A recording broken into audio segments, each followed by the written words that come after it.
May the wisdom of God instruct us. May the hand of God protect us. May the way of God direct us. And may the shield of God defend us. So, Lord God, what we know not, teach us. What we have not, give us. And what we are not, make us, through Jesus Christ our Lord. Amen.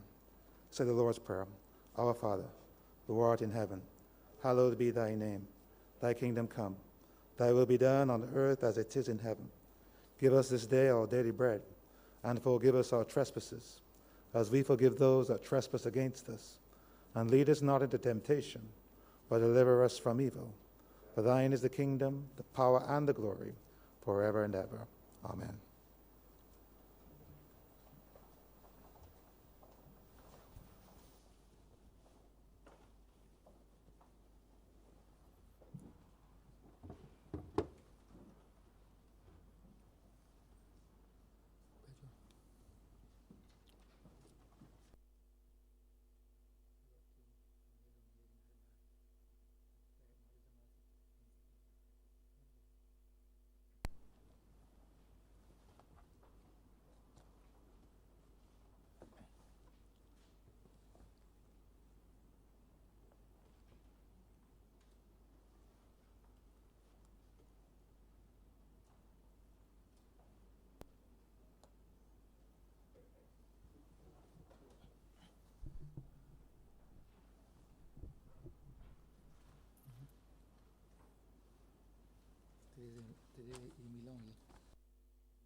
This House is in session. I wish to acknowledge the presence of Artie Harnarain and her dad, Mr. Harnarain, to this honorable chamber. I hope that you enjoyed today's proceeding and that it will be conducted in civility so that you'll be able to appreciate and understand what goes on in this honorable chamber.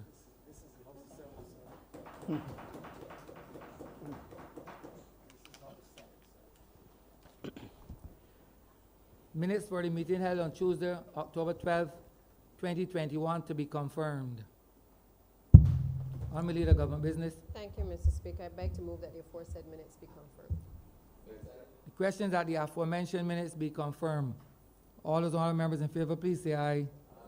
Those against, please say no. Meeting the ayes have it. The aforementioned minutes are hereby confirmed. Minutes for the joint meeting held on Wednesday, October 20th, 2021 to be deferred. And minutes for the meeting held on Wednesday, October 20th, 2021 to be also deferred. Thank you, Mr. Speaker. I beg to move that the aforesaid minutes be deferred. The question that the aforementioned minutes be deferred. All those honorable members in favor, please say aye. Aye. Those against, please say no. Meeting the ayes have it. The aforementioned minutes are hereby deferred. Announcements by Your Honor, the Speaker.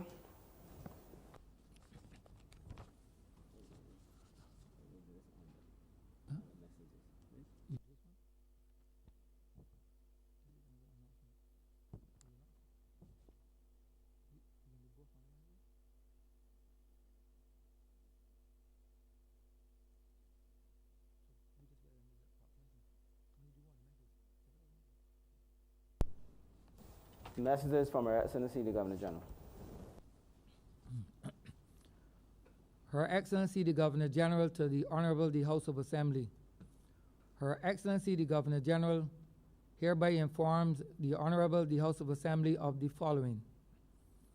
Section 60, subsection 1 of the Constitution provides that each session of Parliament shall be held at such place and commence at such time as the Governor General may appoint. Her Excellency hereby informs the Honorable the House of Assembly that by proclamation dated 25th day of October 2021, that Her Excellency appointed the Worthing Corporate Center, Worthing, Christchurch, as the place at which the continued session of Parliament shall be held, and 10:00 hours in the morning on Tuesday, 26th day of October 2021, as the time at which the said session shall commence. Signed, Governor General, dated 26 October 2021.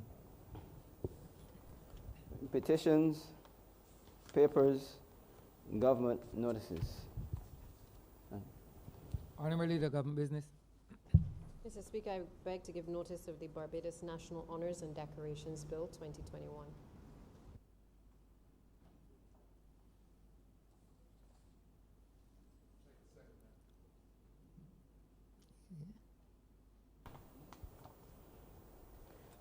Private members' notices, notices of questions, reports from select committees, first readings of bills.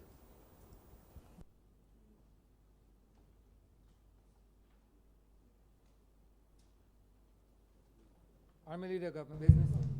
Mr. Speaker, I beg to give notice of the first reading of the Barbados National Honours and Decorations Bill 2021. The questions that the aforementioned bill be read the first time. All those honorable members in favor, please say aye. Those against, please say no. Me think the ayes have it. Statements by ministers, congratulatory and/or obituary speeches, personal explanations, motions for leave of absence, oral replies to questions, notices of motion for the adjournment of the House on matters of urgent public importance, orders of the day. Mr. Speaker, I beg to move the suspension of standing orders 6, 16, 18, 20, 42, subsection 5, 43, and 44 for the remainder of the day's sitting. The question is that the aforementioned standing orders be suspended for the remainder of the day's sitting. All those honorable members in favor, please say aye. Those against, please say no. Me think the ayes have it. The aforementioned standing orders are hereby suspended for the remainder of the day's sitting. Government business, sir. Government business is the order of the day. Order number 9, sir. In the name of the Honorable Minister in the Ministry of Finance and Economic Affairs, to move the second reading of the Debt Settlement Arrears Bill 2021. Honorable Member for Christchurch East Central. Thank you very much. Mr. Speaker, I rise this morning to make a contribution in respect of this bill, but I'm very aware, sir, that we are operating in an environment where the dissemination of information, sir, particularly from those persons who we would like to believe, sir, are responsible, is something that has caused me a little bit of concern, particularly as we try to navigate what has been an extraordinary set of circumstances because of the onset of COVID-19. But because equally, sir, we have had to deal with additional issues in relation to natural disasters, namely, sir, the eruption of the volcano in St. Vincent, sir, La Soufrière, as well as Hurricane Elsa, which touched us, sir, and left quite a number of Barbadians, sir, dislocated, which this government is seeking to respond to their needs. And the reason that I feel very strongly this morning, sir, because I as you know, sir, I don't typically allow my emotions to show on my sleeve. But this government, sir, has worked too hard, and I certainly, sir, have worked too hard over the course of the last 20 months or so to try to give Barbadians, sir, a sense of calm, assurance, sir, with respect to the nature of the conduct of the affairs of this country and this government on their behalf, sir, to allow persons who I say quite frankly, sir, who should know better, ought to know better, and that it is disappointing to see things being said in the way that they're being said, sir, as to suggest that this government is somehow complicit in some grand, nefarious conspiracy to expose Barbadians. And I'm going to speak very candidly, sir, because I woke up this morning buoyed by the fact that, as you know, sir, what this week means to all of us. And I put on my WhatsApp status, sir, quite innocently, that a breach of common sense, sir, is a breach of the school rules. And one of my constituents replied, sir, to that very message with what I could only express my utter disappointment, not in the fact that no less a person who also attended that very hallowed place, sir, seeking to assert that somehow this government, in the context of what we're going to discuss, I'm going to discuss this morning, sir, that somehow this government and the leadership of this government, notwithstanding the extraordinary impact that COVID-19 has had, sir, on this economy, that this government, sir, and the government is all of us, sir, all of us, including those in the Senate. And the reason I start here, sir, because if the people of Barbados cannot see and hear from all of us in leadership, sir, what the reality is that is confronting this country, and whilst we may not all agree with specific decisions that this government has had to undertake with respect to keeping this country safe and to try to keep as many Barbadians safe, sir, from the worst that COVID has had to unleash globally. And if we cannot, as a matter of respect, understand that what we say and how we say it, sir, actually impacts the decisions that ordinary Barbadians will undertake, sir, then my fear is that as we seek to navigate a new phase of the management of this pandemic, sir, and as the government tries to give the clear assurance to every Barbadian that we will do whatever is required, sir, to save lives, to allow persons to start to earn and look after themselves and their families again, sir, and that what we are trying to achieve is something, sir, that is against all odds. That what we are trying to achieve is to bring back a sense, not just of normalcy, because I don't anticipate things are going to be normal as we know it for some time, but at least to allow Barbadians to feel a sense of comfort, that we can resume as much economic activity as possible, such that the relationship between the government, and they say the government, sir, including all of us, the government and the people, and particularly, sir, the government in this case extends to very clearly the public health professionals who are every day, sir, working 24/7, along with the private doctors in this country, sir, working 24/7, trying to keep people safe, sir, that is the extent to which the state, the government, sir, is going to be seeking to continue to ensure that we can manage this pandemic and the effects of the pandemic as best we can. I start here, sir, because it is I believe, sir, it is criminal. You know, I know, sir, you operate in the criminal space, but I believe, sir, it is criminal for anybody, far less, sir, a member of any of these chambers, sir, to support any assertion that this government is engaged in any activity, sir, to vaccinate Barbadians at the promise of some set of money that we have been given that we have put Barbadians, sir, as somehow sacrificial lambs to test vaccines, sir. And I say so, sir, because it's important that the leadership, not just of government, sir, but the leadership, and I speak specifically, sir, and I make reference to the leader of the opposition right now. Because the statements being made, sir, Point of order, honorable member. Point of order. Could it be proper for the honorable member to attribute criminal conduct and behavior to a member of this honorable chamber or the other place, Mr. Speaker? I'm sure that that is what I heard.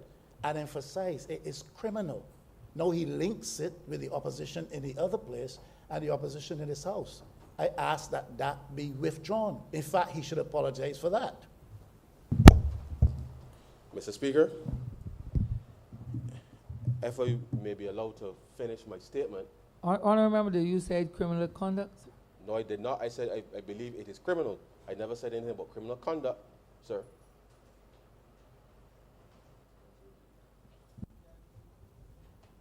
Mr. Speaker, the honorable member for Christchurch East Central, firstly, is reflecting on the conduct of members from the other place.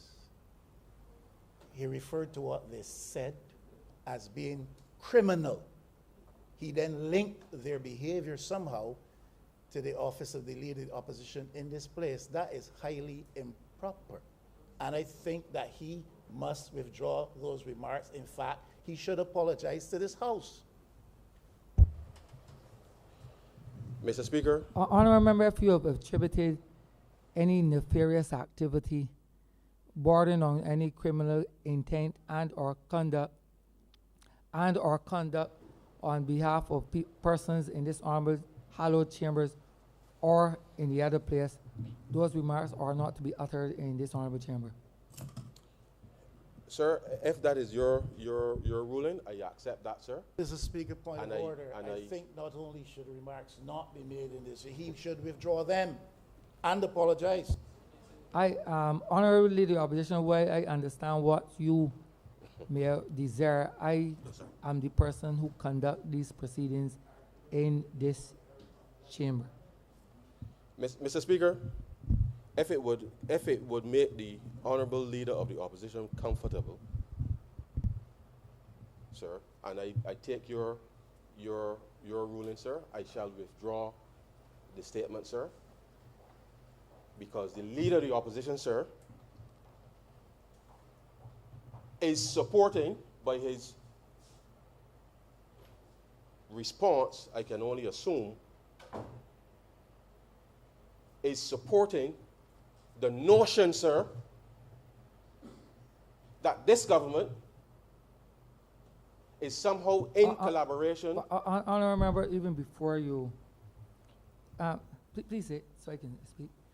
Honorable member, even before you premise and or preface those remarks, I do not welcome those remarks. I do not think that you are going down the correct path this morning.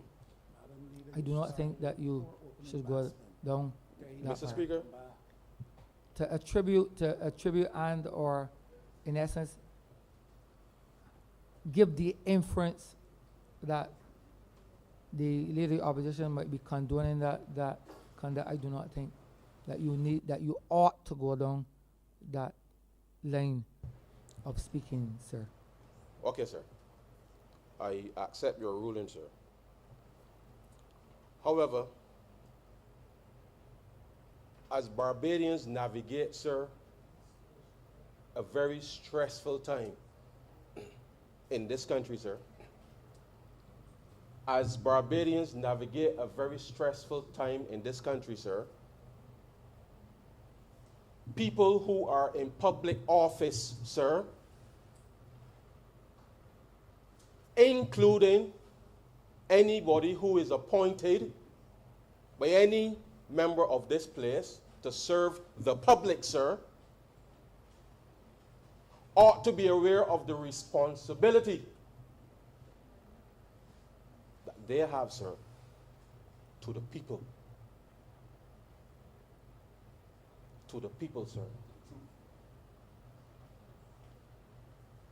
and that all of us in this place, sir, all of us, all 30 of us, sir, were elected by the people in May of 2018, sir, with the exception of the Honourable Member for St. George North, who came in to Honourable Leader Parliament of last year. Opposition. Honourable Leader. Point of order, Mr. Speaker. Surely you guide this House. But at some time, I suppose the honourable member will connect with the bill that is before us. I make that determination, Honourable Leader of Opposition.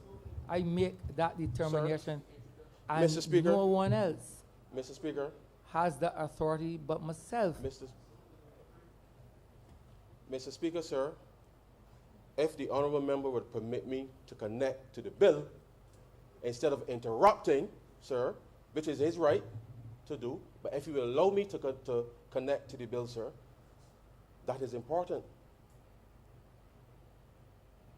But in making the connection to the bill, sir, is important for the people of this country to understand and appreciate that what we do here in this place, in their name, sir, that what we do here is in their best interest. And that the conduct, sir, of all of us, the conduct of all of us, sir, is important. So whilst the bill here this morning, sir, speaks about arrears and how we're going to settle them, sir, that is not the substance of the matter today, sir.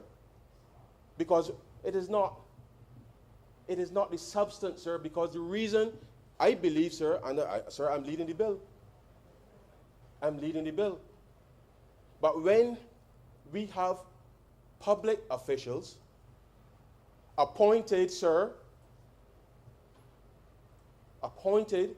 duly appointed, sir, asserting that this government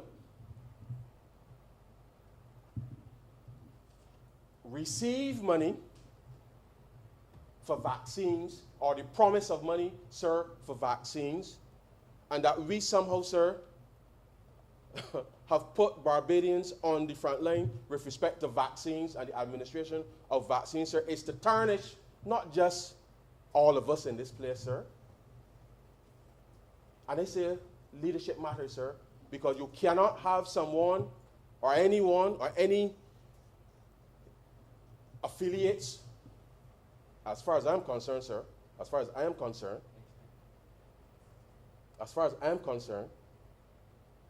seeking to go out and mislead the public, that this government was promised money, received money, and if I heard correctly, sir, there was an assertion that the government, through the Ministry of Finance, received $261 million that we ain't got to pay back, sir. If I heard properly. And, sir, to my certain knowledge, and I say so, sir, categorically, today, I can say to you, through you, sir, to the leader of the opposition, to all the members of this place, to all the members of the other place, and certainly, sir, to every single Barbadian. Because there has been this notion, sir, that somehow the Barbados government is receiving money to vaccinate Barbadians. And it has risen to the level where a member of the other place, sir, has gone on the public record to indicate that the Ministry of Finance and this government, that we have received money in relation to this thing. So I want to link, and I hope the member, the honourable member, the honourable leader of the opposition, he's listening very carefully. Because you want me to connect to the bill, I'm connecting to the bill, sir, to assert that this government has received $261 million that it does not have to repay, sir, when I, sir, do not know of any monies that we have received. Honorable member, from the I opposition. am sorry I have to interject again, Mr. Speaker. All members are misleading this House and grossly. The Leader of the Opposition in this honorable House has never said that this government received any $261 million for any vaccines. I do not know how much money the government received, Mr. Speaker. I simply ask the Leader of the Opposition to listen, sir, to what was said and what was asserted, sir. Because the people of this country, sir, through you, I want to explain, sir, through you, that when the COVID pandemic hit, sir, because we have gone through a debt restructuring, which we are all aware of, sir, and that is why we are here today, sir, to speak to this bill in this way, sir, would understand that when we took over the management of this country's affairs, sir, in May of 2018, that when we inherited from the last administration, sir, a whole set of arrears for which this specific bill will speak to, and we set up, sir, the Series F bonds, which were issued to repay the NIS, sir, for the 3 years that the last government did not pay national insurance contributions for public servants, sir, to pay for all of the gas and diesel, sir, that was procured from the fuel suppliers that were used, sir, by the Transport Board or SSA, sir. We're still paying for that with the Series F bonds, sir. To pay for all of the goods and services, sir, that we had to structure a program, sir, to respond to ensure that Barbadians, companies and individuals, sir, had supplied goods and services to the government and were not paid. We did that.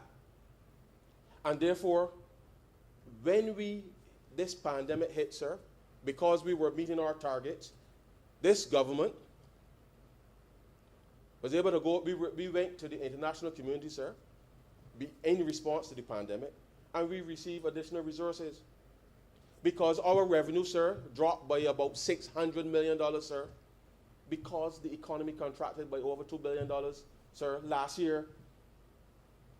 But what the public needs to be aware of, sir, is that the government did not cut the provision of goods and services with respect to what the government was offering, but the revenue dropped.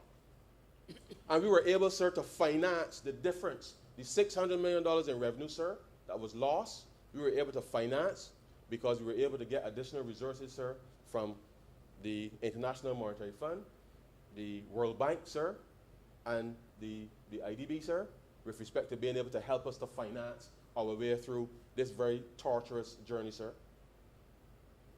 And each of those loans, sir, each of them, because we had already, as you know, sir, because we are in a fund program, every time we pass our 6-month review, there's a disbursement. That's part of the structure. But all of the other financing that we have received, sir, well, from the beginning, as is always customarily the case, sir, every loan agreement comes to this parliament, sir, and is laid in this parliament for every single member of parliament, sir, whether in the lower house or in the upper house, sir, to read and know what are the terms and conditions with respect to that, sir. They come to this place, and we have done so. And any official of government, sir, any official of government who determines that they will not avail themselves of the facts, sir,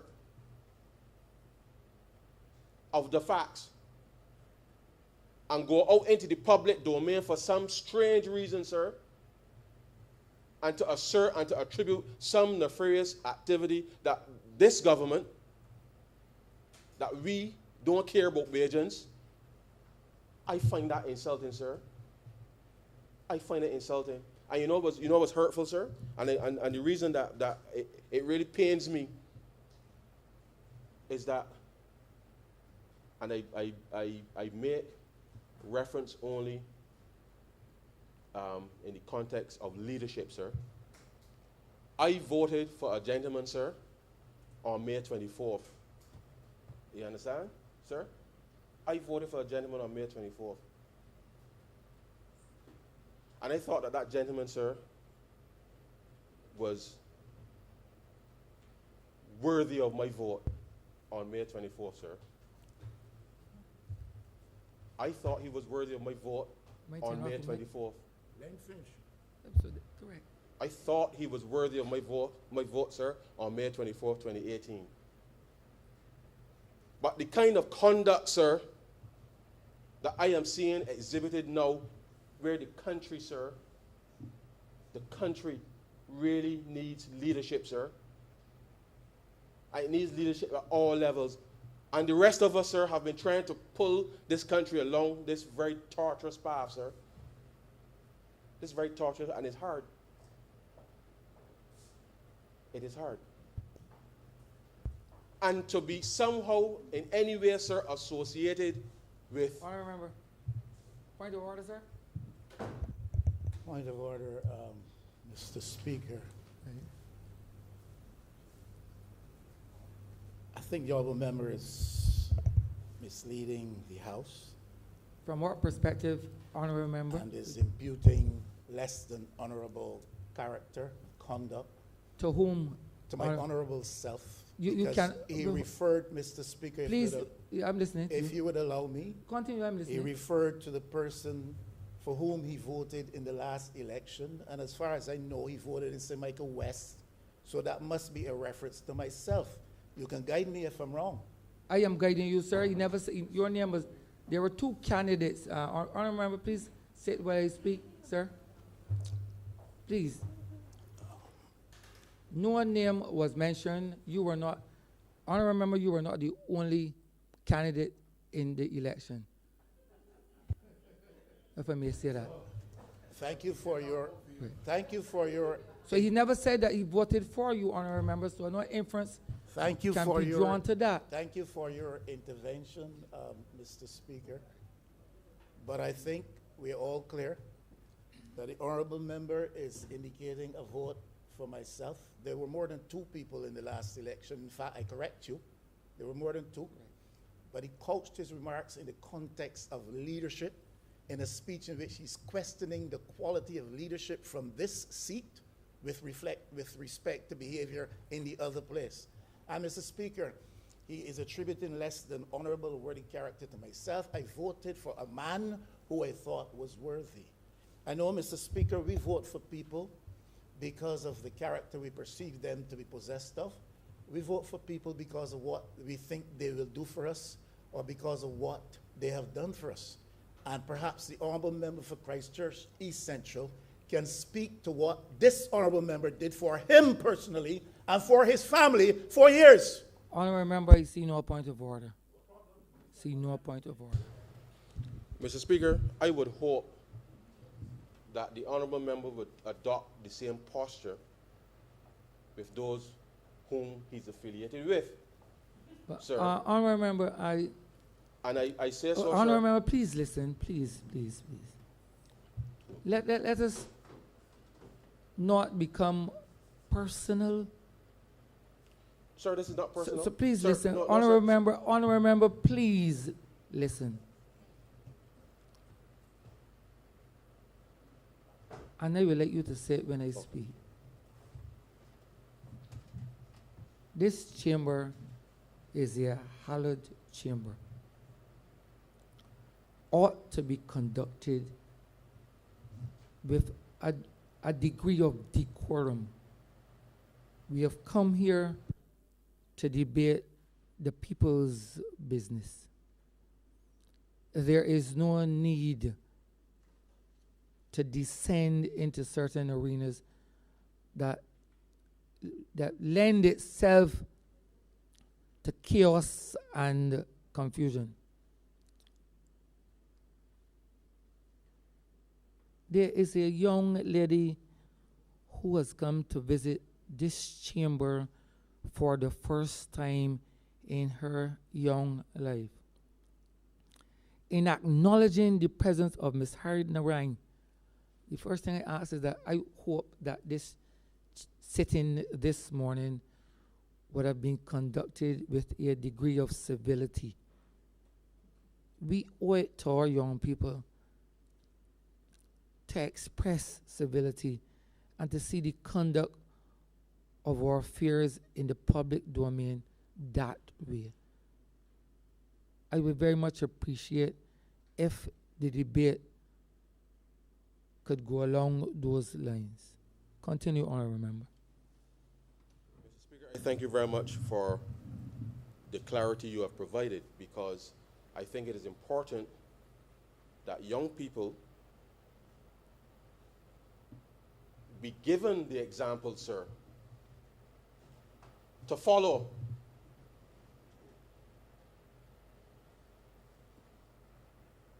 My grandmother, sir, raised me. I like to think, sir, that she did a reasonable job. I like to think so. And the idea, sir, of leadership is important for young people. And it's for precisely that reason, sir, that as a young person, myself, that I can stand here and say that leadership is important, sir. It is important. And I say to the young lady, welcome to the chamber, and I say to all young people that we, the leaders of this country, yes, we must be held accountable. And we must be held accountable in the context of how we are, not just how we are conducting the people's business, but what we allow to take place, sir, in the conduct of the people's business. That is what is important, sir, as part of this discussion, because I make no bones about it, sir. I make no bones about it. This country is at a point, sir, at a point where there needs to be consistency in the example of leadership, sir, at all levels, with respect to what constitutes public discourse, sir, and that there must be consistency from all quarters with respect to government as well as civil society, sir, with respect to our communication. And the truth is, sir, we can all agree to disagree. You may not like a decision that has been taken. You may not like the way that some things are determined at a particular point in time. But this government has been committed not just, sir, to the reforms that we have been undertaking, sir. This government is committed to ensuring that we can keep as many Barbadians safe. And if Barbadians, sir, are receiving information from sources, sir, that people and young people, especially, in receiving said information, must be able to not just trust, but to believe, sir, that the integrity and the credibility, sir, of its government, of their government, that they can trust us, sir. That is important.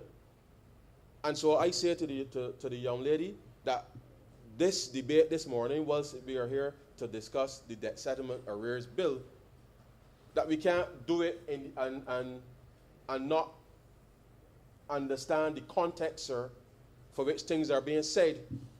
Because the same young people out there, sir, will see that video and somehow attribute some connection that the government, of which I am a part, for which we are all a part, sir, is somehow in cahoots with somebody. And I say, sir, that is wrong. That is wrong, sir. The words that my grandmother may have used, sir, I can't use her because Parliament has its rules with respect to it, sir, but it is wrong, sir. It is wrong. Now I know, sir, and this is the regrettable part, because as much as the government has been trying to put information out into the public domain, these social media posts, sir, truth is, sir, you really can't make some of this stuff up. You really can't.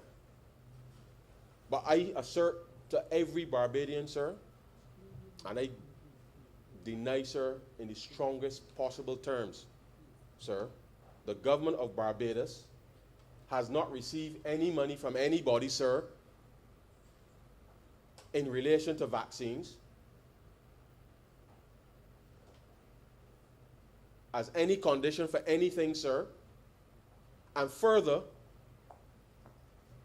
that the management of the fiscal affairs of this country, sir, the management of the fiscal affairs of this country continues, sir, to be managed in a way that the young lady and every young person in this country, sir, can feel a sense of pride that this government continues to manage the public affairs of this country, sir, with the highest integrity.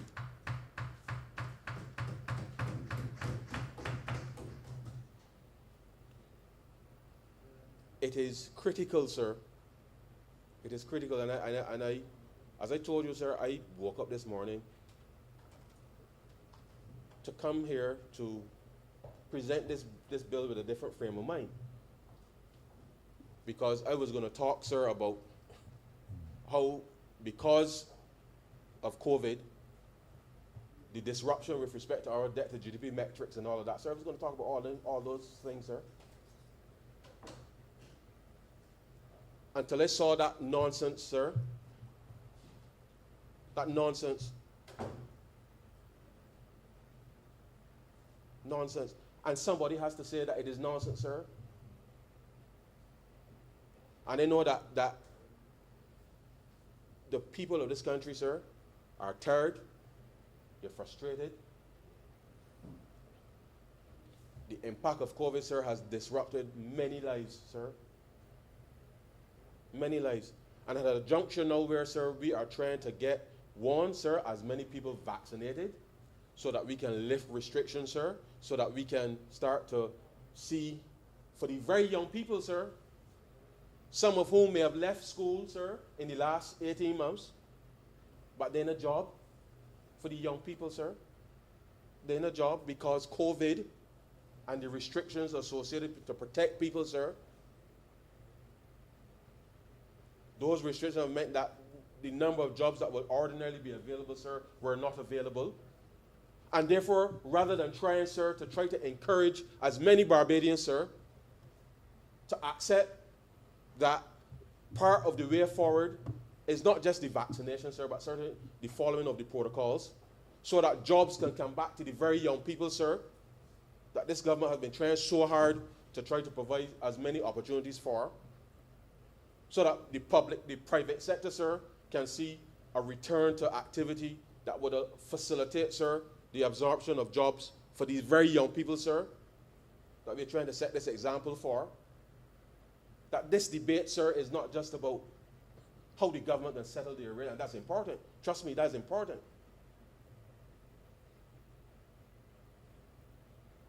That is important, sir. And I will also take this opportunity, sir, to address, permit me, sir, because it is related,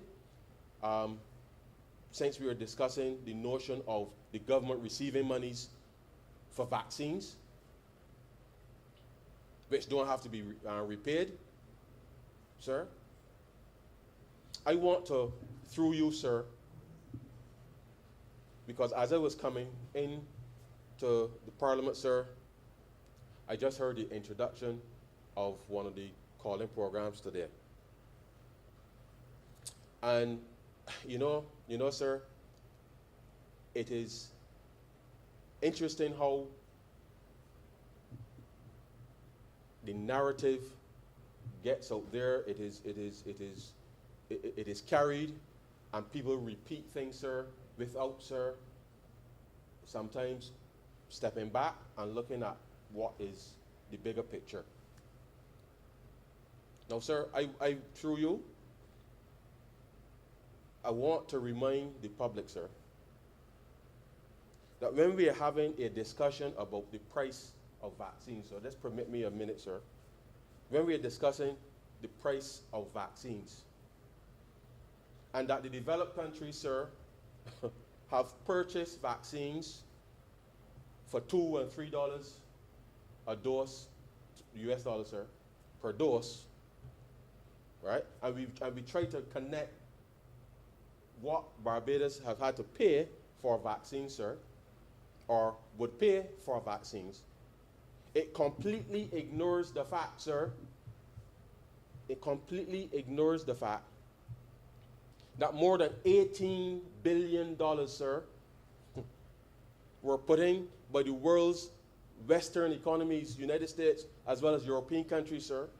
More than $18 billion, sir, in the development costs associated with the said vaccines.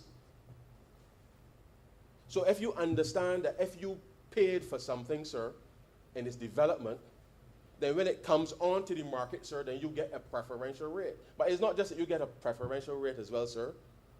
You are getting those prices on the basis, sir, of purchasing 30 million doses, sir, 50 million doses, sir, because that is scale, sir.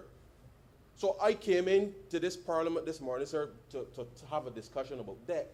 But I want Barbadians, permit me, sir, to hear my voice.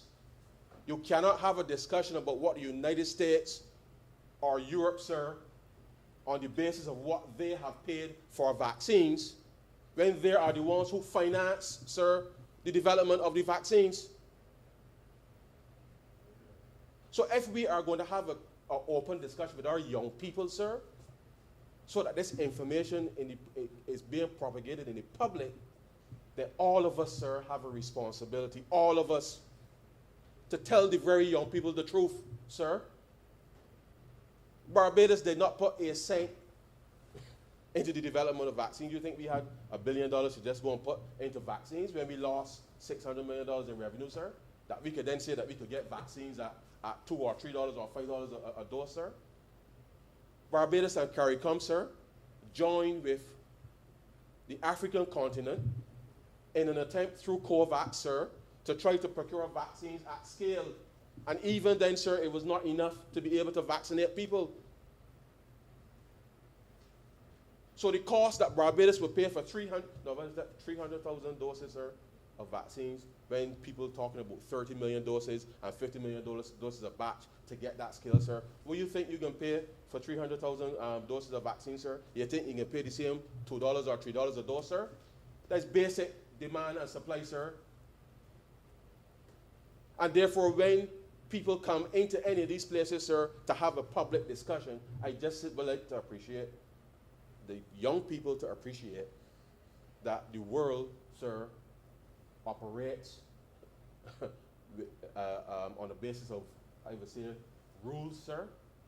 And therefore, in the context of the procurement of any of these things, sir, you got to appreciate that there's something called economies of scale. And Barbados and the Caribbean and even the African persons in Africa, sir, did not finance the development of the vaccines. And when the developed world, sir, determined that because they finance the cost of the vaccine, they're to get first dibs, sir, because you don't pay for something as is reasonable. You don't pay for something, it becomes available, and you start gaining it, sir. You got to make sure that thing, that's what normal people would do. And that is unfortunately what happened, even though we had an arrangement with respect to COVAX. And vaccine availability and inequity, sir, is a different subject. But the reality is, sir, had Barbados, if we had $1 billion, sir, or $500 million that we could have put in the pot, we might have been able to buy vaccines at $1, sir, but we would have paid $500 million or $200 million, wherever it is, as part of the development cost. So the discussion about the procurement of vaccines, I believe, sir, for the benefit of our young people, has to be placed in its proper context. And therefore, I say to the young lady who's here today, as well as all the other young people who may be listening or may hear something, if nothing else, sir, just take that little bit sir, of basic economics into consideration so that when people get on social media, sir, and talk whatever it is that they're talking, that you can correct them. And I would just ask the young people to be respectful. People can say what they want to say, but the reality, sir, the truth is the truth, and we live in this space. And the government of Barbados has had to go out and try its best to secure vaccines so that we can keep as many of our people safe, so that we can manage this pandemic. But I come back to the bill, sir. I come back to the bill. Because we are operating in a circumstance because of the state of the economy, sir. And as I said, COVID has meant that we have had to give the Ministry of Health, sir, the Ministry of Health, first dibs, sir, every time we dip in the pot, sir. You know, sir, your grandmother cook a rice and stew or a pot of soup, sir, and you're dipping, and you're hoping that with every spoonful, sir, that you could get a piece of meat or some dumplings, sir. We've had to give the meat and the dumplings, sir, to the Ministry of Health to make sure that they can keep Barbadians safe, sir. And everything else that we have been trying to do, sir, we have made adjustments within the context of the budget. We've tried to delay things, sir, just to make sure that we can give to the Ministry of Health, sir, the adequate resources that they need in order to be able to manage the pandemic. And they say to Barbadians, every time there's a surge with respect to numbers of COVID, and the reason that we have been trying, sir, so hard to contain the numbers, and you will see that we've reached a point where we've had to go in a different direction with respect to the management of the pandemic, sir. Every time there's a surge, the Ministry of Health, as well as the Queen Elizabeth Hospital, sir, demands more cash, sir, to be able to respond for testing, as well as the care with respect to the number of persons. And that is as basic, sir, as you can get. And in the context of the numbers escalating as they have been, sir, it means that the cash burn, the cash requirement, the financing requirement, sir, to continue to manage the pandemic in the way that we have, has simply meant, sir, that in terms of what we have had to do, we have moved, sir, from running a 6% primary surplus, sir, and we are now at just about 1.5%, sir, deficit. And I don't say so lightly, sir. And we've had to finance that because we've been able, sir, and the only reason that we have been able to finance it is because people were prepared to lend Barbados money again, sir. The last government, sir, nobody would lend them nothing unless it was at 13 or some well numbers, sir. And therefore, as we get through this pandemic, sir, I say to Barbadians that it is tough, but we can get through this, you know, sir. We can get through this. And we can get through it because I want to say it to the same young people. I know it's frustrating. You want to go online. You want to do all these things. But we are all connected, sir. Everything is connected. So when you go and you think that you're hiding and you're liming with your friends and whatever, eventually, sir,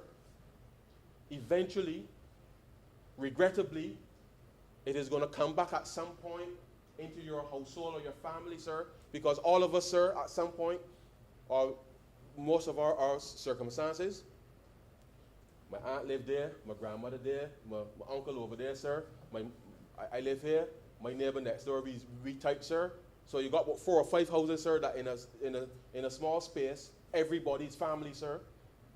So when we go and think that we're doing what we're doing and trying to get there because we want to be cool, regrettably, what that has meant, sir, unfortunately, is the transmission, sir, the transmission has meant that, regrettably, some of our elderly persons who aren't necessarily going out and about doing these things, sir, have contracted this virus and regrettably passed, sir. And if for nothing, and I mean, sir, I know family relations are complex, but we know, sir, we know, all of us in this place know, because all of us, sir, and they say all of us, sir, canvass the length and breadth of this country, sir, and we know the connections in terms of the overlapping generations, sir, in terms of households in this country. And that many households in this country, sir, prior to us coming to office, The single thing that perhaps, sir, was keeping households together in this country, sir, was the pension of your grandmother or your grandfather in the house, sir. All of us in here know it, given what we saw. And I say to young people, you shouldn't just look after yourself because the government in of itself is thing, but if only for a selfish reason, sir. If only for a selfish reason. The fact that we have many households, sir, that depend on elderly pension income, sir, on elderly pension income, ought to be, in any rational person's mind, sir, a reason to keep yourself safe, so that at least the stability within your household can be maintained. People may not want to hear that, sir, but that is the reality of which a number of our constituents are facing, sir. So I say to the young people, you have a choice. You have a choice. You're either going to listen to people who will take you down a path for which there really is no clear or credible outcomes, or you listen to those who are responsible, sir. You listen to your government and allow us the opportunity, sir, to be able to bring back not just the economy, but to bring back communities, sir, to bring back the things that we know that we would like to be able to do in a safe way. But you have a responsibility to play in being able to achieve that. Now, I must say, sir, we have made significant strides, certainly over the past 7 months, sir. 7 months with respect to the vaccination. The uptake could be a bit higher, sir. But the reality is, and I'm saying to Barbadians, and I say so, sir, purely from, and this is not to be in any way interpreted as any dissent, because no people like to his perspective, sir. Our priority is to save people, sir. And therefore, you got to accept that within the context of the Ministry of Finance and trying to finance, sir, the things and the demands that people are asking for, whether it is the adopt a family, sir, whether it is the increased welfare grants that we have been able to do, sir. We're still trying to respond to a number of things across the country, sir. My constituents, sir, in Christchurch East Central, people still want the roads fixed, sir. Still want the roads fixed. As is the case for many other people across the country, sir. The country has been responding to ensure that we give the Barbados Water Authority enough financing to be able to deliver water, sir. Water to people in the northern part, sir. And that too is a priority which we have been making available to government. But it is difficult to get people to appreciate sometimes, sir, that these are the priorities that the government that we have made. But whenever, sir, I see the directives come up, sir, and I see the numbers with respect to where the cases are going, I look at it, sir, and I'm asking myself, at what point will Barbadians recognize that we have it, sir, within ourselves to be able to deal with this thing? Because whether I like it or not, sir, the Ministry of Health is looking after the interests of every Barbadian. I would love, sir, for people to be able to go that night, the young people and everybody to go that night, sir, and do what they got to do in a responsible way. But up until now, sir, we have not demonstrated sufficiently the capacity to be able to do so.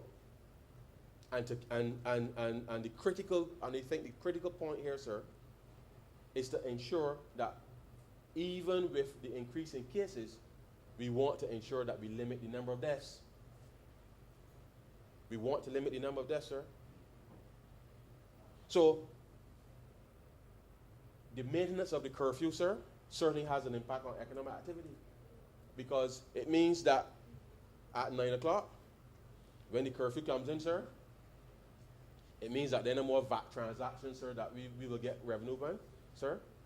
in the way that we would normally do, because the truth is, sir, the nighttime economy as Barbados, as prior to the pandemic, sir, we were already in the process of making that shift where the nighttime economy, sir, was starting to take on a little more prominence, if you like, sir, with respect to the number of transactions that will allow us to be able to collect tax revenue. And I make that point, sir, because as we're discussing a debt bill, the financing of government's policy agenda requires economic activity, but it also requires us to be able to borrow if there's a shortfall.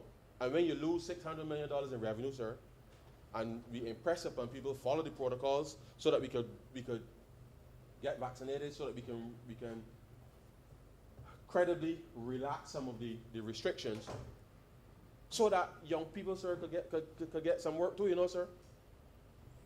Because the more people employed, sir, it allows us, the government, to be able to help and more easily finance our operations. So this discussion here, sir, this morning, this bill today, as I said to you, sir, is it takes on for me, sir, a more the wider substance of it is what is expressed here, sir. What I'm trying to say, what is expressed in the bill today, sir, does not reflect the context in which we are operating, sir. And that's why I took the time this morning to outline for Barbadians, and for those of us who have responsibility, or will wish to acknowledge that we have responsibility, because the truth is, anyhow, don't let me go there, sir, who wish to acknowledge that we have a responsibility, would appreciate that the state of where the economy is at the moment with respect to not just the curfew, but the kinds of activity that we would like to see. The truth is, sir, the numbers are looking reasonably well with respect to tourism and other activities. But the truth is, we need to get to a place, sir, relatively quickly, where economic activity, sir, is back to normal, sir, in inverted commas, normal, where people can go out and do what they have to do, sir, night or day. And even though living with COVID means that there will still be people that contract it, what this government desires, and desires very strongly, sir, is that people not die from the virus. And therefore, that means that that protection, sir, of which vaccines form a part, is absolutely important. And that, sir, I cannot underscore how important that is, because we need to understand that in this journey, sir, people are looking at what is happening in Barbados in the context of how we've been able to manage this pandemic so far. Not for the reasons that some may assert that we some kind of case study, that people have this particular interest in Barbados because they were somehow we were testing vaccines on people, sir. But the way in which a small island developing state, sir, can navigate what certainly has been a very stressful set of circumstances, sir, that we have been able to do so and still maintain a public policy posture which is as responsive as it ever could be in the circumstances, so that Barbadians can still enjoy the provision of public services, even though affected by the implementation of protocols. And the truth is, sir, that is important because our ability, sir, our ability to finance our way through this pandemic, as I speak to you here this morning, sir, the way forward depends on Barbadians. It depends on Barbadians, sir, and what Barbadians do, what they do every day. And that is critical for all of the young people, sir, to understand, all of the demographics, sir, to understand, And the truth is, sir, sometimes, you know what that means, sir? I remember, sir, my grandmother used to give me that castor oil, sir. I didn't like it. But my grandmother gave me the castor oil, clean me out, as she says, sir, before school start, sir. And it means that within our families and our communities, that people are going to have to take a greater sense of responsibility for themselves, sir. And say for those that we love, that we have to do what we have to do to ensure that we can make it through. We have to take that personal responsibility, sir. And taking that personal responsibility, in addition to following the protocol, sir, is what would help us to be able to not just relax what is taking place, the directives, but certainly the net result would be to ease the financing with respect to what is going on here. Now, sir, I am very clear, and I want Barbadians to be very clear, that as we continue to press ahead, and you will realize, I hope that Barbadians will realize that we have spent a lot of time responding to COVID. And I hope that Barbadians have taken the signals with respect to the transition away from what many may interpret, sir, as the prime focus, because COVID still is a critical factor affecting the country. But the government is transitioning again, to being able to focus on other areas of governance, sir, under the improvement of delivery of programs of government. And I am asking Barbadians, young and old, and everybody in between, sir, to work with the government and the various agencies, and particularly, sir, the public health officials, without whom, sir, and without their sacrifice, Barbados really would not be where we are today. But that Barbadians now need to fully accept that responsibility now for how we will go forward is entirely up to us. And vaccines form a layer of protection. And as you know, sir, if you get in your car, sir, and you put on your seatbelt, you accept that it is a form of protection. But if you drive down the road at 300 miles an hour, sir, in your car, you know that the seatbelt really is of little protection in those circumstances. But the point is, it is a form of protection. And our goal is to keep as many Barbadians alive as possible with respect to being able to manage this pandemic. And this debt bill before the chamber, sir, is part of how, as a result of not just the impact of COVID, but because the significant arrears in relation to land acquisition, sir, as well as outstanding legal claims, sir, has meant that with the approaching deadline, the current Series F bond, sir, expire September 30th, 2022, which, as I told you, sir, reflected the 42-month duration within which arrears were to be settled.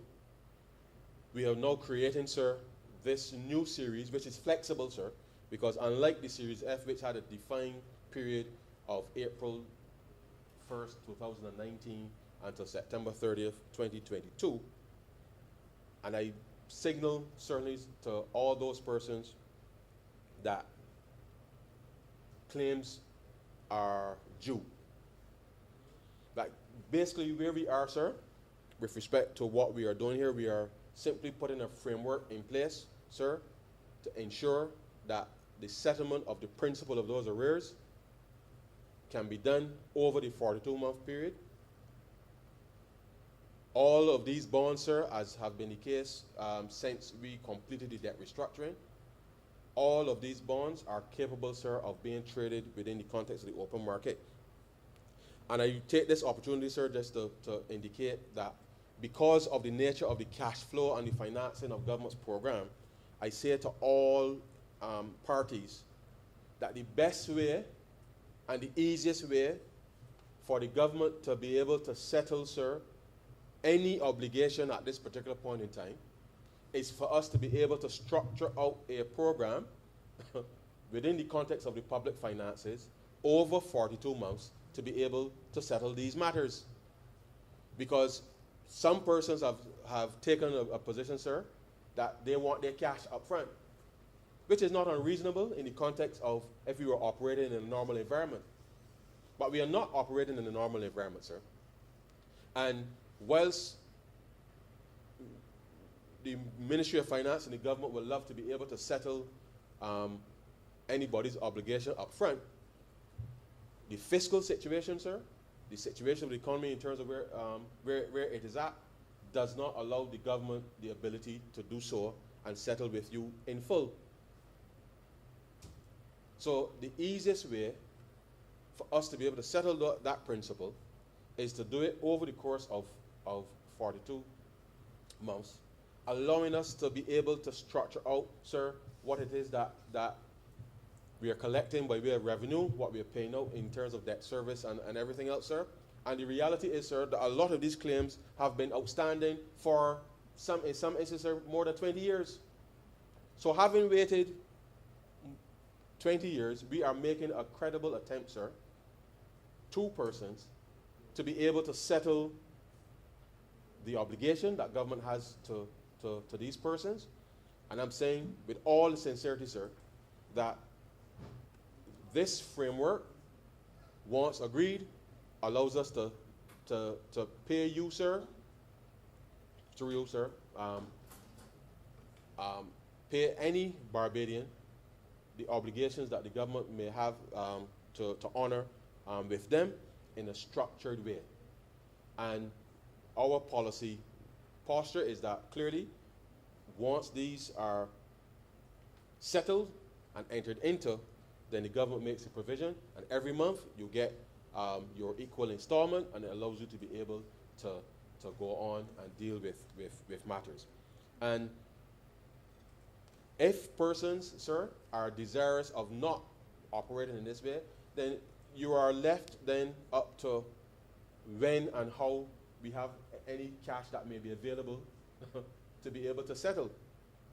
And therefore, I say to Barbadians, sir, that this is an opportunity for the government to, as we will say, sir, set round things right. And in setting round things right, we got to accept that this is the appropriate way for us, given our circumstances, to be able to settle these matters. The truth is, sir, if persons wish, they can sell any bonds that are issued into the open market.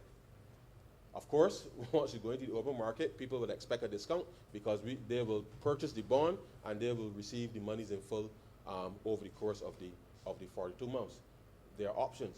But I'm saying, with all sincerity, sir, if the government owed you, sir, $10 million, and it owes each member in here $3 million a piece, sir, for example, to require the cash, sir, all in one go, to settle everybody, would mean that the other operations of government for that particular period of time that we simply will not be able to do. And therefore, in structuring out over 42 months allows you to get your money, sir, all of us to get our money, as persons for whom government may have an obligation to, over the course of the 42 months, and everybody goes their merry way. There are persons who have insisted that they do not want bonds, sir. They've insisted. Now, if you insist, and I know, sir, this is perhaps a bit contentious, but oftentimes what has happened is that by holding out, of course, you incur more legal fees and all kinds of other things with respect to these matters. And as far as we are concerned, sir, once we have made a credible offer, the reality is that the interest component of a lot of these things will have to be dispensed with, because the expense with respect to being able to afford that does not make financial sense, and all it does is to inflate the settlement. And so we have structured a process that would allow for the government to settle, sir, to settle the obligations. And I regret, sir, that up until now, that a number of these claims have not been settled. But I say to the public that the Ministry of Finance and the government of Barbados is putting this measure in place because some persons at the beginning of this process, sir, regrettably, at the beginning, and I said beginning of the process meaning when we were issuing the Series F bonds, some persons determined that they could not, that they didn't want any bonds. But I say to you, sir, and the rest of the public, that right now, there are just 12 months to go. 12 months to, 12? Yes. Yes, 11, 12 months to go with respect to the current series, and persons have been receiving their money, sir, since April 2019 up until now.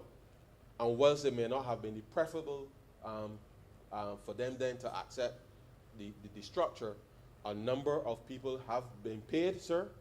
And for those who are still holding out, sir, this is now almost 3 years. No, it is 3 years. 3 years since we entered into the program that they could have been receiving, sir, their settlements.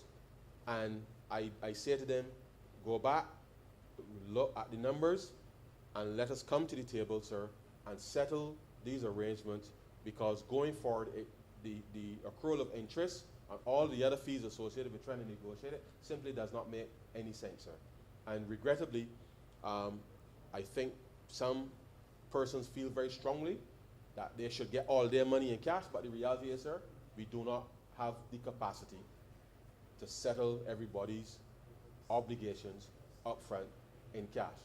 That is the reality. We couldn't do it before COVID because we were structuring out in that way to be able to settle it. And certainly since the onset of COVID, sir, it makes it near impossible to do. But we have still reserved that 42-month period that once you agree with the government to settle, that we'll be able to settle the affair, sir, because this is the best way that we feel that you'll be able to get your settlements done. I will, sir, be proposing an amendment with respect to it, because the bill speaks specifically to the arrears in the context of prior to September 30th, 2018. But as I said, sir, circumstances now are that once the government of Barbados has come to an agreement with an individual or firm or whomever, sir, that this is the framework that we will be operating under with respect to being able to settle. Because for the foreseeable future, until the economy recovers, and even when it recovers, sir, because we have, I'm due to make a statement, sir, with respect to the mid-year review soon, but the reality is, sir, until such time as we are in a position to be able to get to a situation where we can actually make budgetary allocations to be able to have the Attorney General's office be able to settle these matters. We will have to settle matters with respect to 42 months. So the incentive for persons is simply to allow us to negotiate, sir, in good faith, come to an agreement, set the bond structure up, and once issued through the Central Bank of Barbados, you get your money every month. And that way, Barbadians can have a sense of clarity and certainty, sir, with respect to any obligation that government may have to you, and allow us to be able to move forward.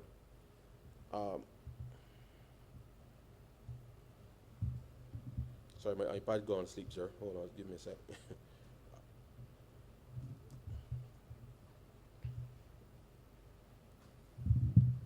Right. Okay, so the establishment of the Series J, sir, simply will be the replacement of not replace. Let me rephrase, sir. As I told you, sir, because the Series F bonds, sir, and there's very limited space there anyhow, because the Series F bonds expires in September 2022, the creation of the Series J allows us to be able to settle those arrears. But for the public, the benefit of the public, and clarity, transparency, everything, sir, that to be able to, if we were to stick to the original framework, sir, which is to settle the arrears between April 2019 and September 2022, is that if we were to attempt to use the Series F structure as currently constituted, the cash requirement between now and September next year, sir, would be significant. And that would mean that a lot of the other government programs will not be capable of execution, because we will be pushing too much cash into the settlement. And regrettably, as I said, there was scope to do it at the beginning, but now that we are here, we now have to make these provisions to be able to ensure. And COVID certainly has not been kind with respect to government finances. As I said, we've moved from a 6% primary surplus, which was intended to help pay down some of these arrears. We are now operating, sir, at a deficit. And because we are operating at a deficit, it means the deficit has to be financed. And deficit financing means, sir, you're borrowing money, obviously, to be able to make up that difference. And that is as a result of COVID, nothing else. There's nothing that this government, and I want to make it clear, sir, just for the avoidance of any doubt, there's nothing that this government has done from a policy perspective, that has created a situation where we are now running a deficit. Because, as I said, sir, we, as you know, we continue to meet, we had met all of our targets with respect to the running of the 3.5% surplus by the end of March 2019. By the end of March 2020, sir, we had achieved the 6% primary surplus, which which was part of the program target, sir. COVID hit at the back end of March 2020, when we recorded our first case. And as you can tell, sir, from between April 1st last year, when we met in this very chamber to approve, and I recall indicating, sir, that I do not know of any other point in the history of the country where the government had met on the first day of the financial year to do supplementaries, which we did on April 1st, 2020, to reflect the fact that we had to respond, because having passed the estimates for 2020, for fiscal year 2020-21, just a few days pretty much earlier, the reality is COVID, the anticipated impact of COVID had already started to take root, and we met on the very first day of April of 2020, sir, to pass supplementaries in this house to be able to respond. Because the budget, as previously conceived when we started the process, was no longer particularly relevant to being able to respond to the needs that were required at that time. And therefore, the government's policy response to the pandemic meant that we had to move from what was the 6% primary surplus, which was allowing us to pay down debt, pay down arrears, and still be able to, and we did not need to borrow any monies because we were running a surplus and the program was structured to so do. The impact of COVID has meant now that moving from that 6% primary surplus. We are still paying down debt. We're still trying to do these things, sir, but we had to finance, sir, the operation of government within that construct. And I believe, sir, we have been able to do a very decent job of it so far. I'm asking Barbadians to allow us to get to a place where we can get more economic activity without, sir, coming at the expense of people having to lose their lives. And I think we have a responsibility, sir, to be able to allow us to get to that stage. And so the issuance of these Series J bonds allows us now to refocus some of these outstanding liabilities. And I repeat it again, sir. I repeat it again. For those persons who have determined that they are waiting for cash, I can't swear to you, sir, or anybody, that cash is going to be available like that for the foreseeable future for the government of Barbados to settle all in one go. I think it would be foolhardy, sir. It would be foolhardy to mislead people that that would be the case. And I say it through you, sir, in this honorable chamber, that for persons for whom these obligations apply, to please speak to your counsel or whoever is mediating on your behalf, and let's come to the table, arrange for the settlement of the principal, and let us get these monies paid to you in the quickest way, which is over 42 months. It is not ideal, but this situation that we are in, sir, is far, far from ideal. And therefore, it takes, notwithstanding the tremendous pressure, sir, that the country is under, we still feel it is important to be able to put some monies back into the economy, and the extent for which we are able to do so to settle these long-standing things where the government may have acquired PCR land, sir, to do something, and for whatever reason, sir, you haven't received the monies for it. Allow us to be able to come in and to deal with this in a structured way that allows Barbadians to know, sir, that their government is responding to their specific needs, and that people don't feel as if, sir, continue to feel as if they have been taken advantage of. And that, sir, is the clear message that I want to give to the country. The bonds have the usual natural disaster clause, because in the event that obviously something completely disruptive takes place, then the natural disaster clause, which is consistent with the remainder of the debt securities that were issued under the restructuring, are also included here, sir, because as I said, with respect to that, and I think it's important to appreciate that if there was indeed a significant disaster that meant we had to trigger the natural disaster clause, I just want to remind the country, sir, that the ability for us then to be able to finance government's operations in terms of the recovery will be critical. The natural disaster clauses just means that all interests will be capitalized. The amortization is deferred for 2 years in order to allow the government to redirect such said debt obligations with respect to being able to engineer any recovery effort as part of a policy response. And so the clauses are there.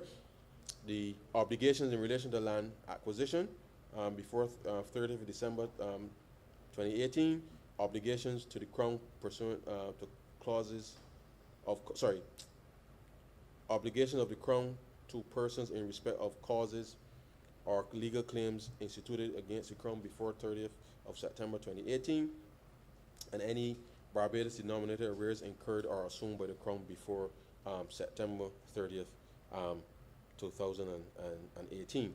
And as I indicated, sir, the issuance clause 5, when we move into committee, as I said, sir, we will be making an amendment to reflect that going forward, we will be settling all claims in this way with respect to being able to properly manage government's cash flow and allow for these things to to be done. And this, sir, is part of what clearly has been an evolving policy response. And the government will continue to monitor what is taking place. I've heard calls for budgets and all kinds of things are being called for. But the reality is, sir, the government is actually busy executing and focusing on the areas for which growth will be generated. And I know that there are some who want to get a little day in the sun, if you like, sir, with respect to how that process is usually managed. But the government continues, sir, to make policy adjustments. And the making of the policy adjustments, sir, is not necessarily to wait for a specific event, but the government has always taken a posture that where policy response is required, we will come to the chamber, announce said policy adjustments, and allow the policies to be implemented in order to continue the management of the public affairs. And so we are at the point, sir, right now in terms of the just completed the half year. The media review will be laid today, sir, and that should be read in conjunction with the fiscal framework that was laid in the middle of August, in the context of where the economy is and where we're going, and the extent to which, obviously, not just the continuation of the reform efforts, but certainly the policy stance that government will undertake with respect to focusing on engineering growth and ensuring then that, notwithstanding what has taken place globally with the disruption of the supply chain and the rise in international commodity prices, that in that context, the engineering of growth is going to be important. But we have a responsibility as Barbadians to allow us to get back to 2019 levels by way of economic activity. The sooner we can do that, sir, the better it will be for everybody else to be able to get through. So the clause 6 speaks to the prepayment clause with respect to the principal, and that is par for the course with respect to the structure of the series year bonds. The schedule, sir, as I said, just outlines the framework with respect to the issuance of the series year bonds. 42 months, no interest, principal to be paid in 42 equal monthly installments, and the natural disaster clause as attached in the schedule is included. And so, sir, this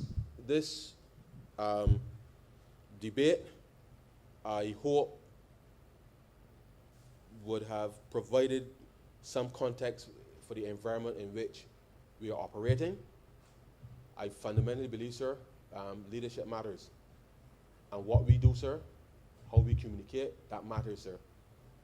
And the extent to which the efforts of all of us, sir, would allow us to continue to make sure that those young people, sir, which I take this opportunity again, sir, as a young man who benefited, sir, from all that Barbados could possibly offer, from primary to tertiary, sir, remind those young people that what we are talking about here with respect to financing, that in spite of all of the pressure, sir, in spite of the loss of revenue, sir, to the extent that we have still, sir, maintained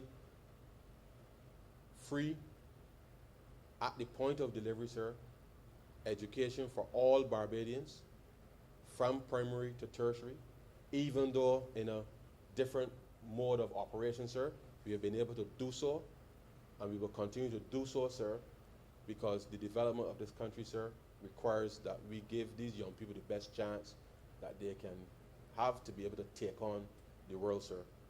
But and once I say that, sir, I also say to the young people of this country, my peers, my peers, sir, that the world in of itself, sir, is not a bed of roses either. And therefore, how we respond to not just domestic, but certainly external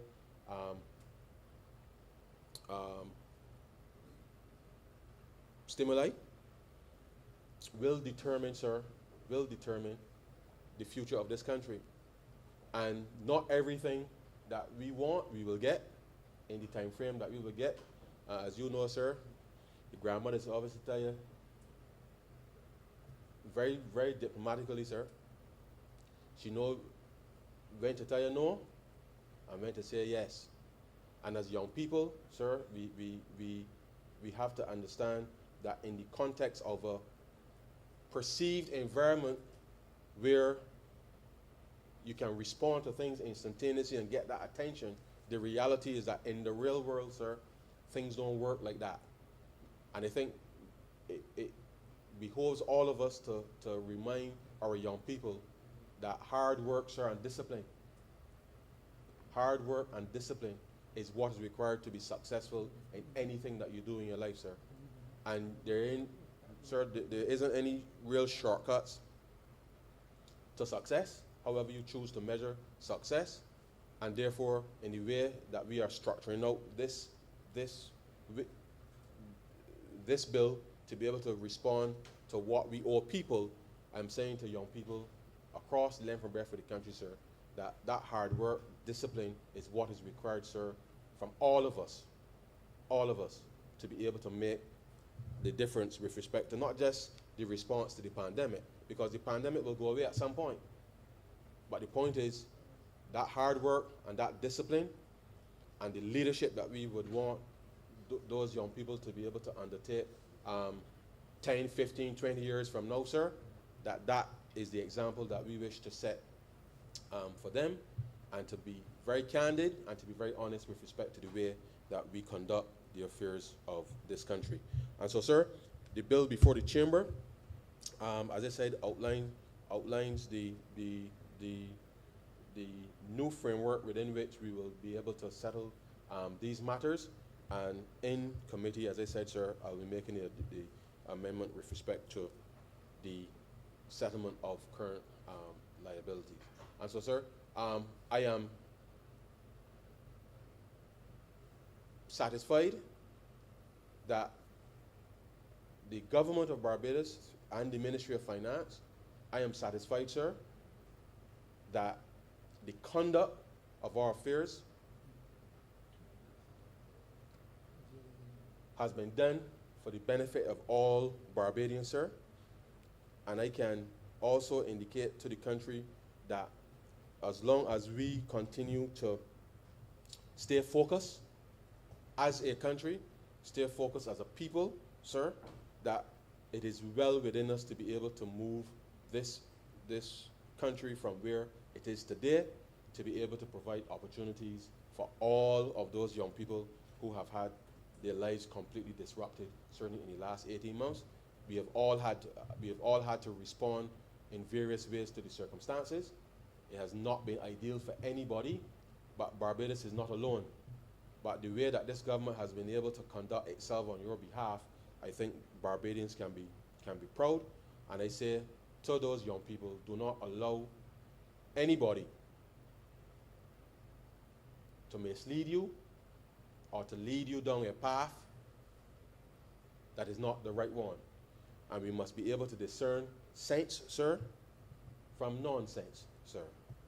And I hope that the young people will take the opportunity not just to spread and propagate things on social media, but if you want to know about anything that we have done on your behalf, you can come to this Parliament's website, sir. And the truth is, sir, I think the Parliament's website is perhaps the best kept secret there is in the country. Because whilst we are here conducting the people's business on their behalf, a lot of misinformation is being fed out there, despite the best efforts of the ministries and JS to be able to put information out. I think the Parliament's website, sir, is a treasure trove of information, and I believe that we could possibly do a better job at disseminating said information, sir. But I say to Barbadians, when assertions are being made about things, come to the Parliament's website and read in your entirety and determine for yourself whether or not the government is acting on your behalf or not, whether it's transparent or not. Because there is a notion out there, sir, among some people, that the government isn't transparent. And I would love to be able to say that we can make information available in an instant. We are not yet there yet, but we have always come to this place. We have laid documents in this place.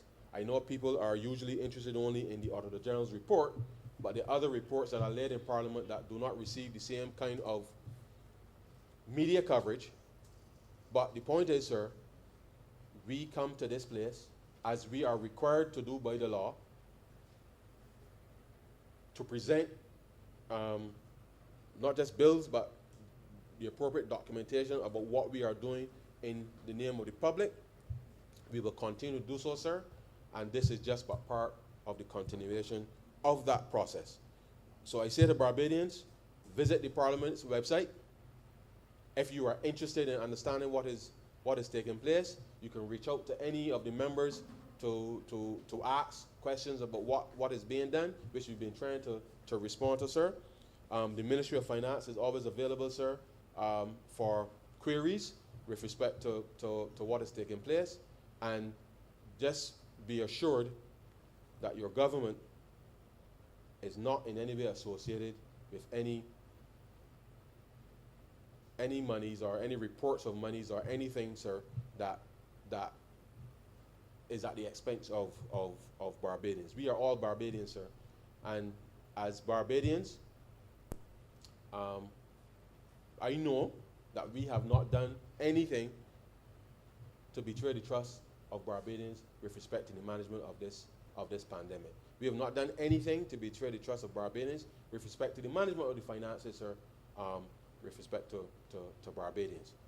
The circumstances of COVID-19, sir, are real, and whilst people may choose to operate in a different space or a different universe or a different reality or whatever they may wish to operate in, sir, we come here to do the people's business. We will continue to do the people's business. And I say to all of the young people in this country, stay focused with respect to this reality that we're operating in, and to stay focused on the opportunities that the government will continue to try to make available, not just in Barbados, but opening opportunities as well outside of Barbados, because regrettably, the impact of COVID has been such that we really do have to take advantage, sir, of any opportunity that presents itself for the country to be able to move forward and move forward quickly. And so, sir, with those few words, I beg to move that this bill be read a second time. I'm obliged to you.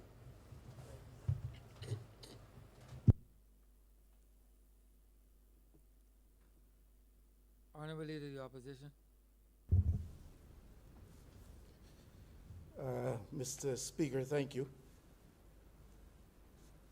And perhaps I might begin by offering to you, Mr. Speaker, as the presiding officer of these honorable precincts, this chamber, an apology to you and to the House, indeed to the honorable member who just sat down, for my part in the earlier confrontation or exchange of words that took place between us. I would want, through you, sir, as well, to offer personally an apology to your guests, especially the younger of the two. Honorable member who, without any bias or prejudice to you, who is actually from your constituency. Thank you, Mr. Speaker, and offer personal apologies to your guests, especially the younger of the two. I'm sure that I didn't breach any of the House rules, else you would have advised me as to that. But I consider what I did was a breach of my own tenets of personal behavior etiquette. And certainly I'm not given to that type of practice in talking about what I did for people. And though I did not specify and spoke in general terms, even that constitutes a breach of my personal habit and practice. My wife, Mr. Speaker, in many, 98% of instances, she does not know what I have done in relation to other people, either at the level of the constituency, the church, or the wider Barbadian community. The fact that it was a generalization does not excuse the response which I would have made. Further, even though it was made in response to the honorable member's persistent, over the last 3 years, references to my unworthiness of his vote, that in itself also does not excuse the response which I made. It does not provide a sufficient justification for what I said and how I responded, especially with reference to a member for whom I have high regard and much respect, and of which I have spoken both publicly and to him personally in private, as to the honest and hard-working attempt he makes to manage his portfolio. And so I genuinely offer that apology to those who might have taken a sense of offense. None was intended. I am, though, Mr. Speaker, I must say, of the view that if the honorable member did in any way transgress and he had to be punished or penalized, and it were left to me, not yourself, but to me, Mr. Speaker, as to what penalty he should suffer, my prescription would be that he would be made to listen to that speech which he just made, and that would be sufficient bother and sufferation for him. Because absolutely it is, if you think in terms of the bill, one of the longest and at the same time most irrelevant contributions that I have heard made in this honorable chamber. To the extent that he did connect with the bill, ultimately and finally I'm appreciative. But that speech to me personally was painful. It's not for me to judge, Mr. Speaker. I just say in passing, if you have to penalize him at any stage, I would suggest humbly that you ask that he listen back to that speech, and that would be a sufficient pain inflicted. As astounded that the honorable member would suggest that a call, either in the public space or from this position, for Barbadians to be treated to the courtesy of a budget to which they have become annually, to which they have become accustomed annually, and which is expected of any government, any party in office. To suggest that a call for a budget in the interest of the people of Barbados, in the interest of this House, constitutes a desire for a few minutes in the sunlight.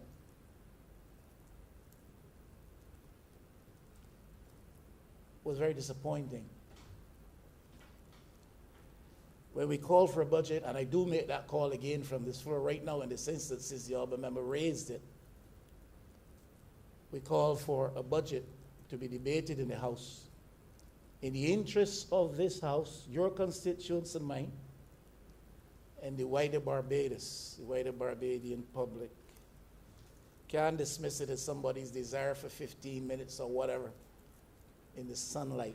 It is in the interests of Barbadians, in the interests of this Parliament, that we make that call. You see, the public has a right to know. The public of Barbados has a right to know how its financial affairs are being managed. It's not a desire for anybody to find the space or time in the sunlight. It may be all right for the cabinet not to know what is being done in the interests of Barbados. It may be all right for cabinet ministers not to know what is being done, even when it refers to their portfolios. It may be all right to overlook them. It may be all right to think that they're so burdened with other responsibilities, they don't have time to be brought up to speed, and they cannot be burdened with matters pertinent to their portfolio. It may be all right that the cabinet does not know if the cabinet feels that way disposed.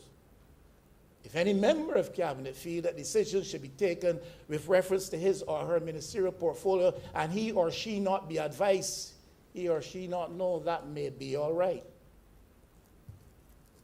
But I don't think you are of the view, neither am I, and I pray neither is this Parliament, of the view that it is all right for the House not to know and for the people not to know, to bring and to present a budget to the people of Barbados, and especially so in these difficult times.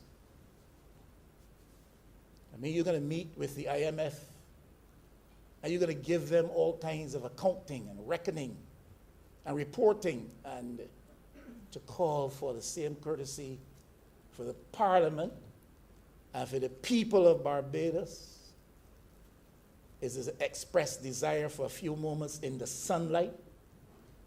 That is coming from a Minister of State, Mr. Speaker, and the Minister of Finance.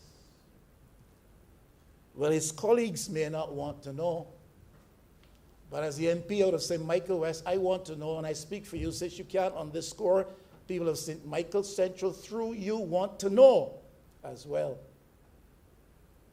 The Parliament needs to be apprised. We are still operating under a parliamentary system of government. Now, if the cabinet system of government breaks down and ministers don't know what is going down,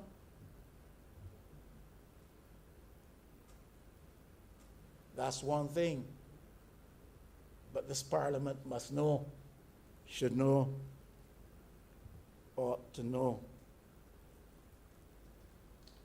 Nobody here is looking for any time in the limelight or in the sun.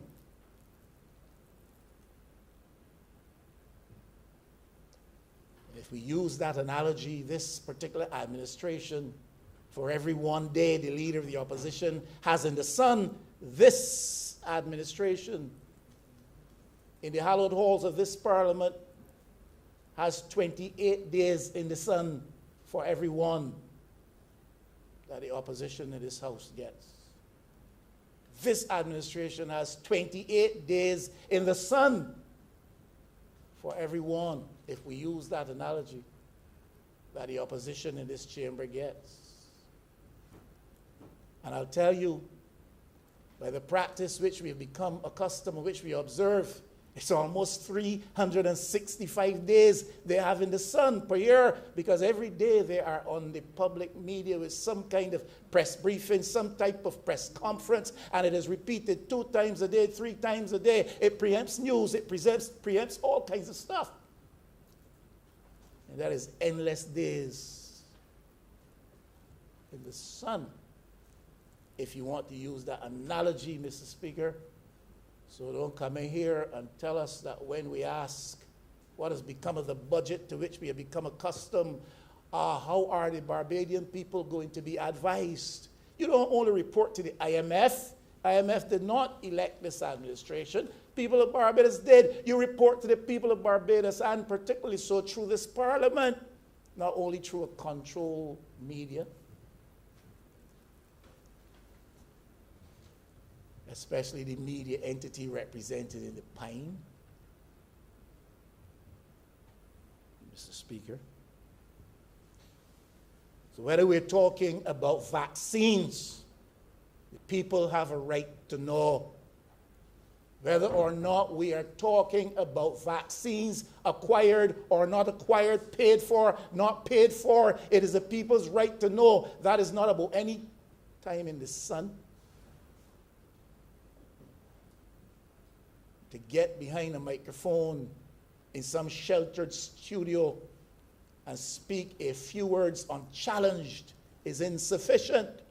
So whether we're talking about vaccines or we're talking about ventilators, whether they're sufficient and how many are defective and how were their source, the people have a right to know. That's not about any time in the sun, Mr. Speaker.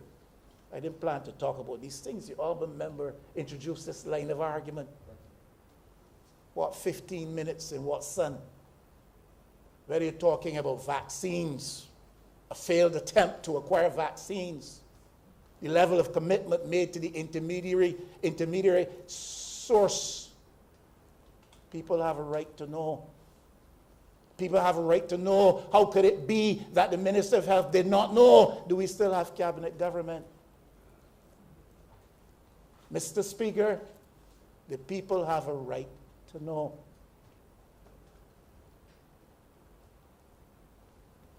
We can live in the realm of rumor,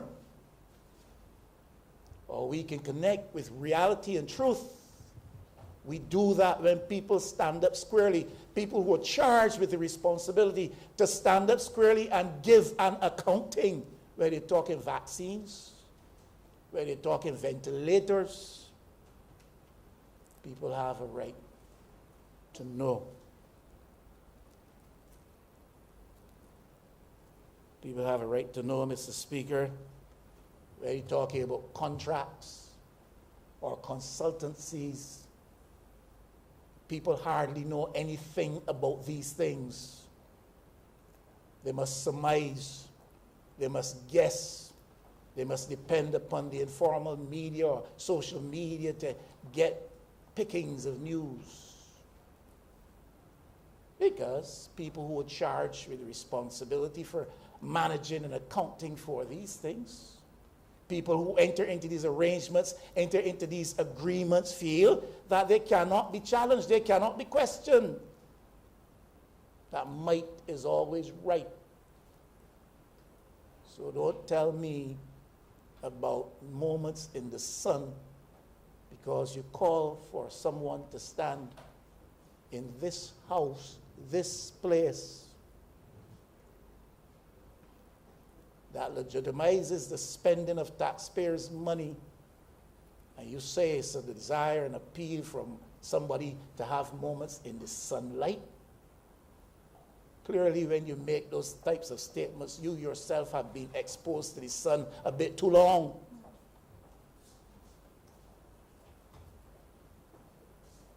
So whether we're talking contracts or consultancies, the people have a right to know. How many people have been contracted by this government? How many consultancies are existing? What is it costing the Barbadian taxpayer? At a time when you say you're so constrained, according to this bill, you can't pay people cash. How much money are you dispensing daily, weekly, monthly to pay people for services at the high end? And how much of that is absolutely essential? People have a right to know. It's not about moments spent in the sun.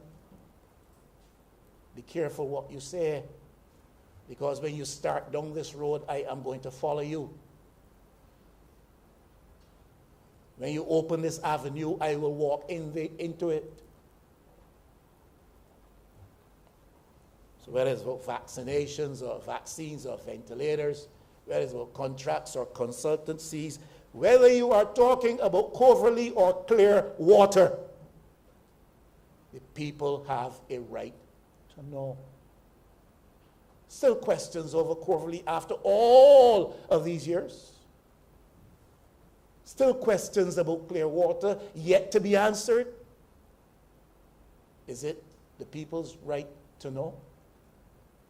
Is it the right of the people of St. Michael's Central, Mr. Speaker, to know? Is it the right of the people of St. Michael West and St. George South to know?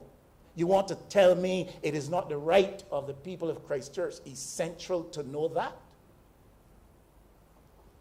You mean to tell me people of Christchurch East Central will elect somebody here and send them here to this parliament to represent their interests, and when it is required that their interests be met by an accounting in certain respects, it is dismissed as somebody's call because they want some moments in the sun? Is that what you're saying, Mr. Speaker?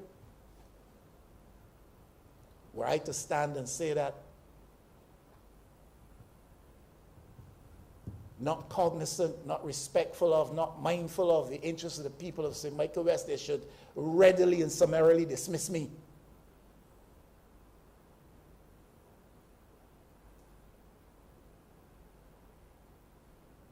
Whether it's Coverley or Clearwater, people have a right to know. Now, Mr. Speaker, in looking at this bill, there is an issue that jumps right out at one. What the bill is attempting to do is to clear some arrears of debt for Barbadians and Barbadian companies, I imagine. Debt owed to people by the state, by the government for years. I think the honorable members mentioned going back 30 years, I think I heard.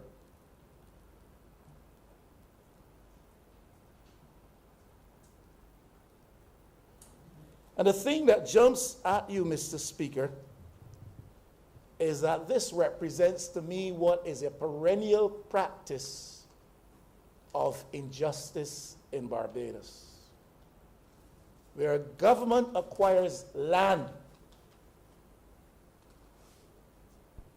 through the Compulsory Land Acquisition Act. Government acquires people's property, and this administration, since it has been here in the last few years, has done it. That is acquired land using the legislation. What this bill speaks of is a perennial practice. It is a practice as old as the hills, where government takes people's land by parliamentary action, and then people are not paid the compensation required under the law. Attempt is being made here to address that in this fashion. Across administrations, it has happened. But it has been B or D. It has happened in Barbados for years. It is an injustice which is ugly, Mr. Speaker. It is an injustice which is institutionalized. It is part of the institutional culture of the state that over the years it has practiced this. Take people's land and then you do not pay them. Or the court awards. The court fines and awards compensation in the name of people against the state, the government. And then the government does not honor the ruling of the court by ensuring that those monies are paid. It is an institutionalized form of injustice, Mr. Speaker. I am sure, Mr. Speaker, one as widely practiced as you are. One whose repute with reference to success in his field is as well known as it is, as well established as it is. You have had cases on behalf of people acting before the court, where the court has awarded your clients in their favor by dint of your hard work. And then some government somewhere frustrates the process. Frustrates the process, thwarts the ends of justice. And people are denied justice in that way. This bill speaks to that, paying people for land that we owe them for years, settling debts with people that the court has awarded for years. We have not paid it. This bill speaks to that. That is injustice. That's one of the ugly forms of injustice practiced in this country, and it is institutionalized. Government is the biggest culprit in that regard.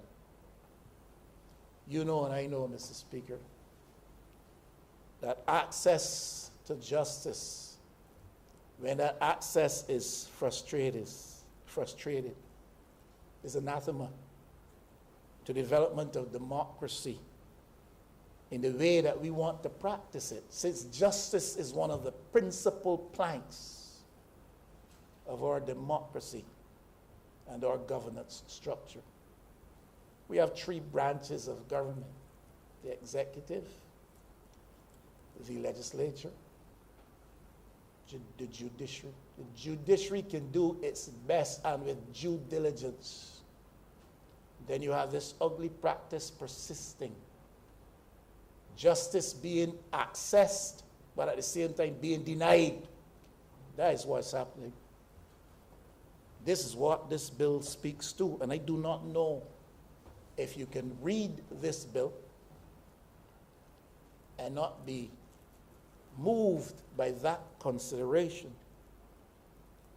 That is a principal plank of the governance model that we have established in Barbados, in our democracy, under a system of governance and government. People will have access to justice their day in court. Fair play. If you don't have that in a democracy, to me, Mr. Speaker, humbly I suggest you don't have anything. If there's not justice and fair play and equity as far as possible, you have nothing. We can come to 2021 and in terms of our constitutional status, move to the next level, and rightly so. But if we, in our wake, leave this type of ugly practice still installed, still in place, we have nothing. We're going through a cosmetic process with respect to that. The ugly practice calls into question our institutional integrity, the integrity of our institutions, whether it's this honorable chamber, whether it's other public service institutions, whether it's the judicial institutions. It calls into question critical institutions in the fabric, the architecture of this democratic setup we have here in Barbados. You can't take people's land. Cannot take people's land for years. Then don't come. It breeds cynicism, Mr. Speaker. It breeds a sense of alienation. In some places, it will lead to very serious expressions of ill behavior and indiscipline. Fortunately, in Barbados, it has not. Fortunately, in Barbados, it has not. People wait patiently. Some of them die and go and don't get their just desserts. I was reading in the recent media on a front page story, a situation connected with Barbados, according to the reports, where a court elsewhere awarded $269 million because of an injustice long perpetrated against the client who was awarded. Barbados connected in that, according to reports in 3 or 4 other countries. This calls our institutions the integrity that should be attaching thereto. People must have confidence in our institutions, that the institutions function in their interests and on their behalf. And this practice breeds cynicism.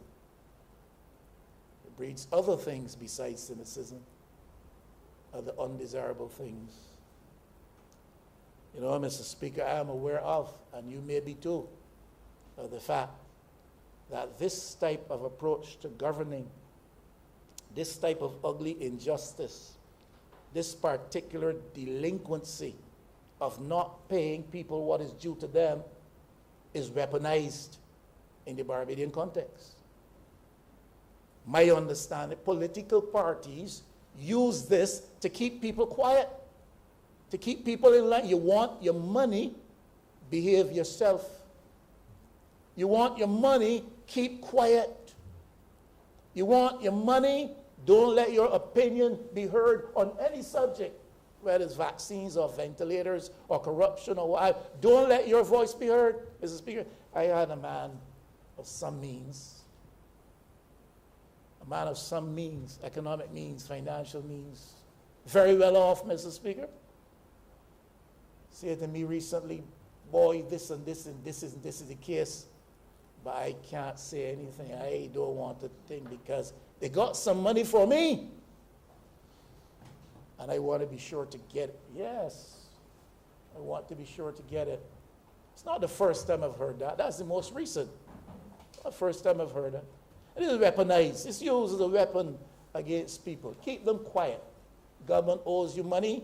You don't dare open your mouth and criticize anything the government does. And I'm not talking this government, I'm talking government generally. You don't open your mouth to say a word because you live in the hope that you will get your money before you draw your last breath. It's weaponized. So they took your land, they promised to pay. And they will pay you in due course if you wait and be decent about it and be quiet. Keep your mouth shut if anything controversial comes up. So they keep you quiet. They silence you. You see, it is a weapon being used. This is where politics, this is one of the ways, Mr. Speaker, in which politics corrupts the practice of justice. So you work your best in the interest of your client, and a fair judge voices an opinion in support of your argument, and your client wins the case. But the politics of the day corrupts the practice of justice because it thwarts the efforts of the court and it counters the interests of innocent people just seeking their fair recompense. If that doesn't happen, Mr. Speaker, you can correct me. The other side, of course, is that this type of thing is used to facilitate party friends. So if a friend of the party is owed something, we move very quickly to make sure that friend of the party is compensated, gets his or her just due. It works both sides. It works both sides, Mrs. That is what we live with in a Barbados of today. Now, if this is not the reality, I pray somebody would correct me. I apologize and sit down and not say it again. But if you're friends of those who have the authority, you can wait patiently until your turn comes, because inevitably and most assuredly, your turn will come. You will obviously sometimes even get ahead of others in the line.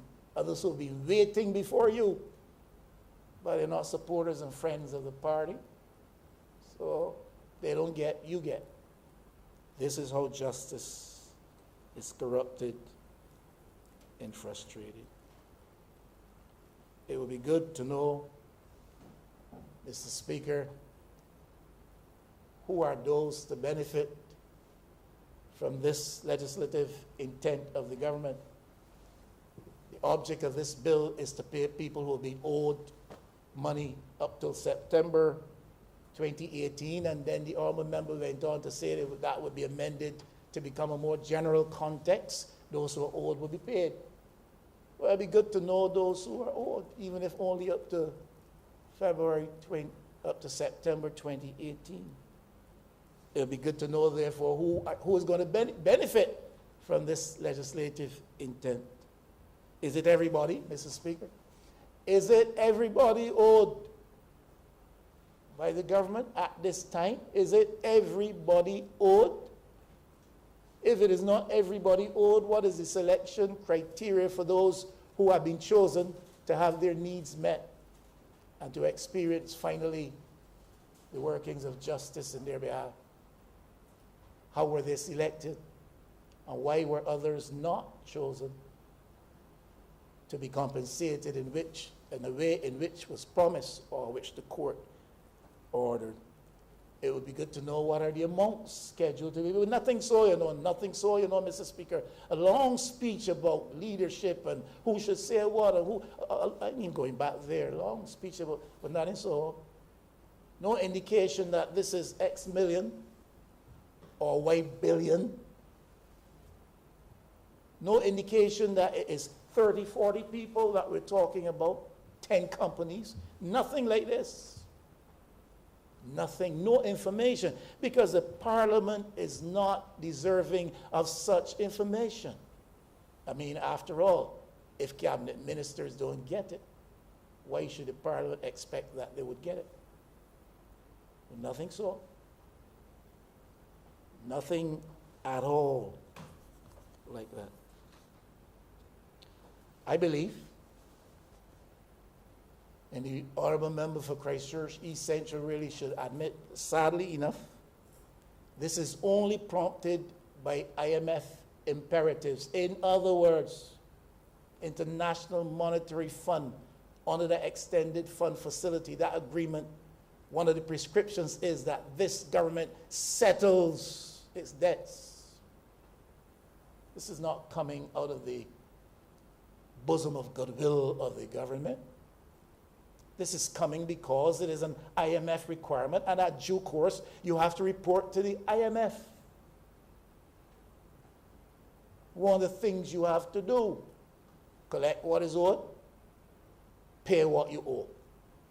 That is where this is coming from. This is not charity, not generosity of the government. This is not even motivated by reasonable action. This is motivated by imperatively prescribed IMF conditions. Pay your debt. Pay down your debt. And sometimes, Mr. Speaker, poor people get caught up in this snare. Perhaps if it were only the rich and the famous, though it would bother us, we could sleep a bit better at night. Poor people get caught up in this kind of snare. I remember distinctly a family owed by the government compensation for acquisition of property over 25 years. The guy told me when he called, over 25 years. Talked about it here in this Parliament. I think an attempt now has been made to settle it, but it is one of those attempts with which the persons involved are not totally happy, because government tends to look for every single loophole it can find, and governments tend to look for every single loophole they can find to avoid paying out what is duly owed. So the wealthy get caught up in this snare, and that's bad. But poor people, and it's a poor family, not even from St. Michael West, Mr. Speaker. They call me from all around. Not St. Michael Central too, because they know me, not because you aren't doing your job. They call me because they know me. I've lived there, I served there. Run all around that place. So they call me, not because you aren't doing your job, Mrs. Spear. They call me because they know me. They can find me too. They can reach me. This person, this family from St. Michael, South Central, not even Central, South Central. Reverend, government owes this money for so long, getting the runaround, can't get a cent. 25 years plus for land that they acquired. 25 years, Mrs. Speaker. And I know that family. And the generations of that family that have passed on in that time. But this is what happens. This is par for the course, and the bill seeks to change this. But I say this is prompted, sadly enough, by IMF prescribed imperatives. This bill tells me that no interest attaches to this debt settlement. This bill provides for payment over 42 months. This bill prescribes for deferred payments in certain circumstances. That 42 months can become 142 months, you know, Mr. Speaker, given the right circumstances. But this bill speaks of no interest attaching to this 42-month business. You know what this is, Mr. Speaker. We've come here before. The phrase forced savings rings a bell. You know, there's a BOSS program, BOSS, a BOSS plan, a BOSS scheme. You know what it was originally defined as by the government, Mr. Speaker? Forced savings, forced investment. When that did not go down too well out there in the public space, government pulled back and started to redefine the terms. It's a BOSS scheme. The BOSS move. It's a BOSS move. Forced savings, forced investment. This is what it is. We owe you some money, but we ain't paying you, we're giving you bonds. That helps you to save, and over time you would get that and get that. This is a forced action upon persons, many of whom perhaps would prefer that it be approached otherwise, but government makes the excuse, we don't have the cash to do it because we're busy spending that cash on consultants and contracts and this and that. So we don't have the cash. We have to give you bonds. In a climate where, in a context where there's no heavy appetite, no healthy appetite for government paper. The minister himself, who last spoke, said that himself. There's no healthy appetite for government bonds, government paper, but we're giving you some because we have to settle this debt. We ain't paying you cash. We're giving you bonds. And you have to take these bonds. It's a forced action. Not since government debt restructure, when so many people exercise pain, so many institutions experience pain, I should say. There has not been any healthy appetite for government paper. We tell people, you remember we told people, Mr. Speaker, it's optional. Optional. It's a BOSS move.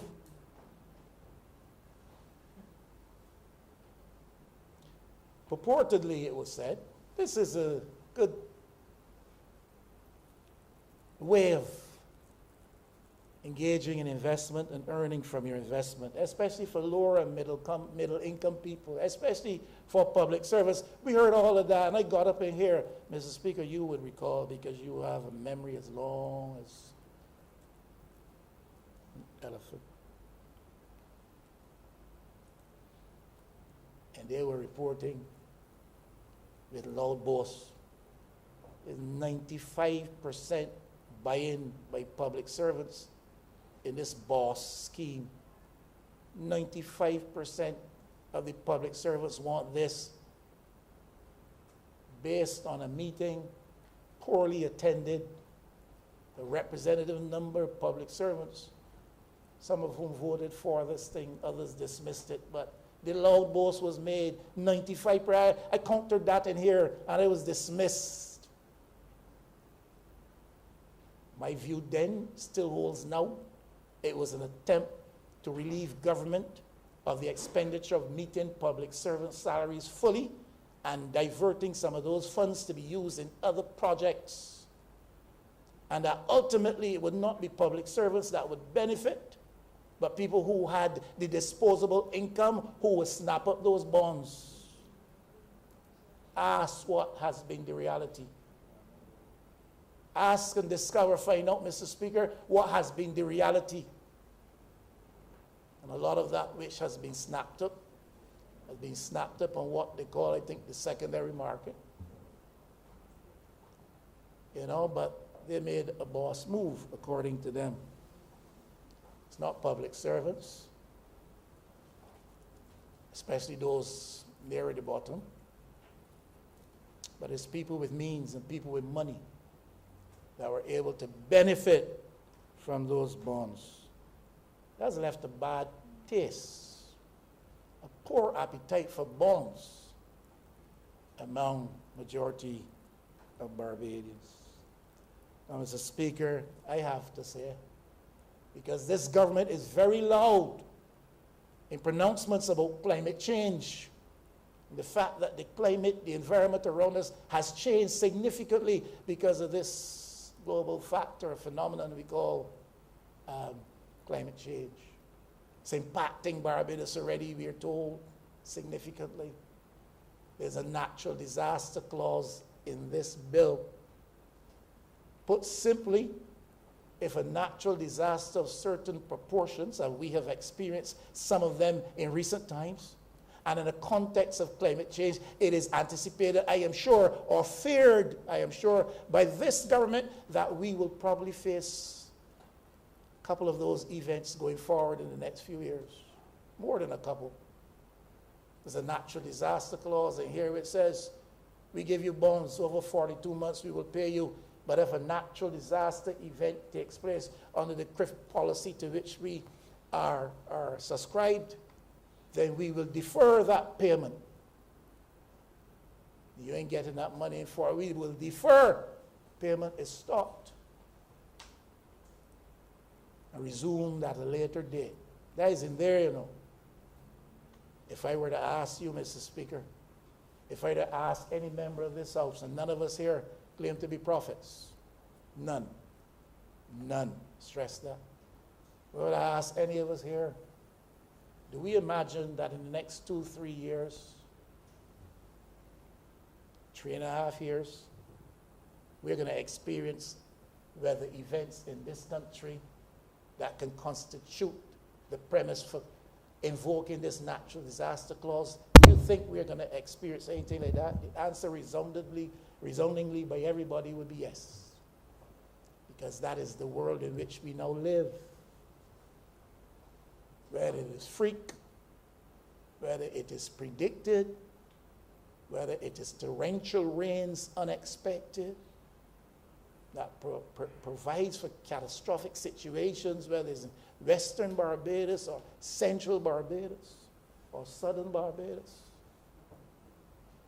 Anybody in here would surmise that within the next 2 and 3 years, we will probably find ourselves subject to some such event, more likely events that will constitute the basis for invoking this clause and deferring those payments, which we say will take place over 42 months. In actuality, maybe much more than 42 months. That is the reality which sadly we face. When we read bills like this and governments attempt to provide for responding to these types of debts, the question still looms large with me and with many in this public space, Mr. Speaker, as to how government is going to manage its debt going forward. Yes, out of necessity, we have borrowed millions and millions and millions of dollars. A lot of it COVID-related, and perhaps such borrowings can be justified by reference to what we have done to respond to the COVID threat, which has been real. We've also borrowed to supplement reserves, foreign reserves, because we say, when we arrived, this is your words, we had about $400 million in reserves. Now we got about 2.6 billion, 2.9 billion. But we've had to borrow to achieve that. And we justify the borrowing, and acceptably so, in relation to what we have had to do with reference especially to COVID. We say that loans have been policy-based loans, but they've had to be policy-based loans because we're borrowing from the international institutions, some global, some regional. So there had to be policy-based loans. And there are low-interest loans as compared to previously, and thank God there have been. And all of this we use to justify the accumulation of debt. And I don't think the argument is that you didn't have to borrow. The argument is that how are you going to manage repayment of the debt going forward? The debt to GDP ratio in Barbados has been negatively affected. This government came with a promise to reduce the debt. We went down, I think it was about 127% of GDP at one stage. And then we ran on some hard times. A lot of it triggered by COVID. I think if I'm wrong, if I'm right, last figures it was appraised of, 150% now. We started at 160, 170, went down 127. We're back up to 160% of GDP and climbing, largely because of the tourism meltdown due to COVID. And one of the things we say is, it's not so much that we've borrowed that much, it is that the GDP threshold has been reduced because of the lack of economic activity because of tourism. The GDP came down. So obviously the debt ratio to that GDP would increase. That's one of the arguments put forward. There are a lot of arguments we can go back and forth with on this matter of this debt. And because of the COVID impact upon Barbados, we've had to do some fiscal expansion in order to keep Barbados afloat, in order to ensure sustainability, survivability for many families across Barbados who had lost their employment, job, and the income. All of these arguments, some hold water easily. All of these arguments can be put forward, and we're familiar with that. But, Mr. Speaker, the burning question, the one that is never answered by this government, we justify the borrowings, and reasonable persons, I presume, can understand the need to borrow in the context of the borrowings. But a question which is not answered is, Mr. Speaker, how are we going to manage the matter of repayment going forward? There are some who will suggest we are mortgaging our future. Mr. Speaker, you're a man of much means. It is alleged. You're a man of great substance.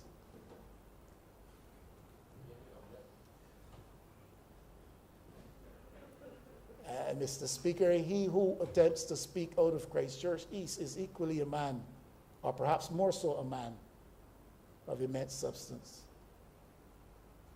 And neither of the two of you, Mr. Speaker, would want to mortgage your children's future.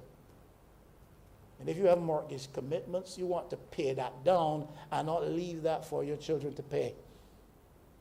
What we're doing right now in Barbados is mortgaging our children's future and accumulating a debt level which we are justifying and can arguably so justify, but are not suggesting clearly in any terms how are we going to repay that,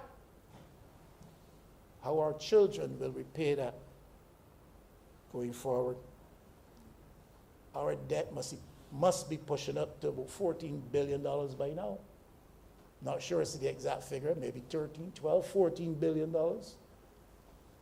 Barbados debt. Barbados debt. Pushing up to 13, $14 billion by now. Last year we've borrowed probably a whopping $1.5 billion. 2021. That's a lot of borrowings, Mr. Speaker.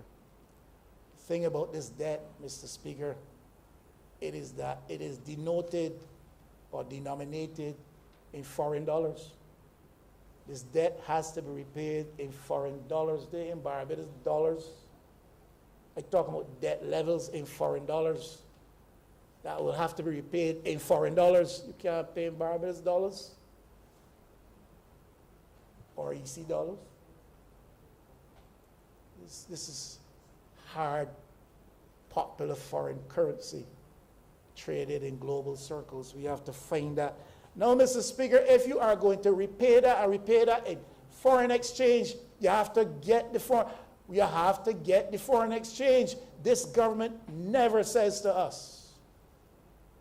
This government says to us, we have accumulated this debt, and this debt is justified. COVID brought this on us. This government never says, look, but this debt has to be repaid by our children, and it is denoted in foreign dollars, and therefore we have to get the foreign exchange to pay back this debt. Mr. Speaker, whence will it come? I repeatedly ask, where is the clear plan, clear platform, clear program for growth such that the Barbados economy can perform to the extent that we do not have to so heavily rely on borrowings, but that there be a proper mix of borrowings and earnings. The government boasts of borrowings, justifies borrowings, does not speak to earnings, has outlined no clear strategy or plan to earn. We're kicking this debt can down the road and wrapping this millstone around the necks of our children with the potential to carry them under. This is what we're doing today. No satisfactory answer has been advanced. Mr. Speaker, I'm glad that there are those who will be paid that which they are owed. This means outlined in this bill under which they will be paid, again, is by the use of bonds, Series J bonds. And they are subject to natural disaster clause, which can defer payments beyond 42 months. And in the original instance of that 42 months, there is no interest rate attaching to it. It is an attempt, I would hope, to correct an injustice which perennially has persisted in Barbados, where people are unfavored by the system, notwithstanding what the court has said, notwithstanding what their rights are under law and law established by this very parliament.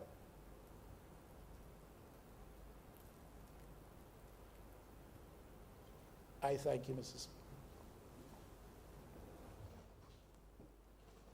Honorable Leader, Government Business.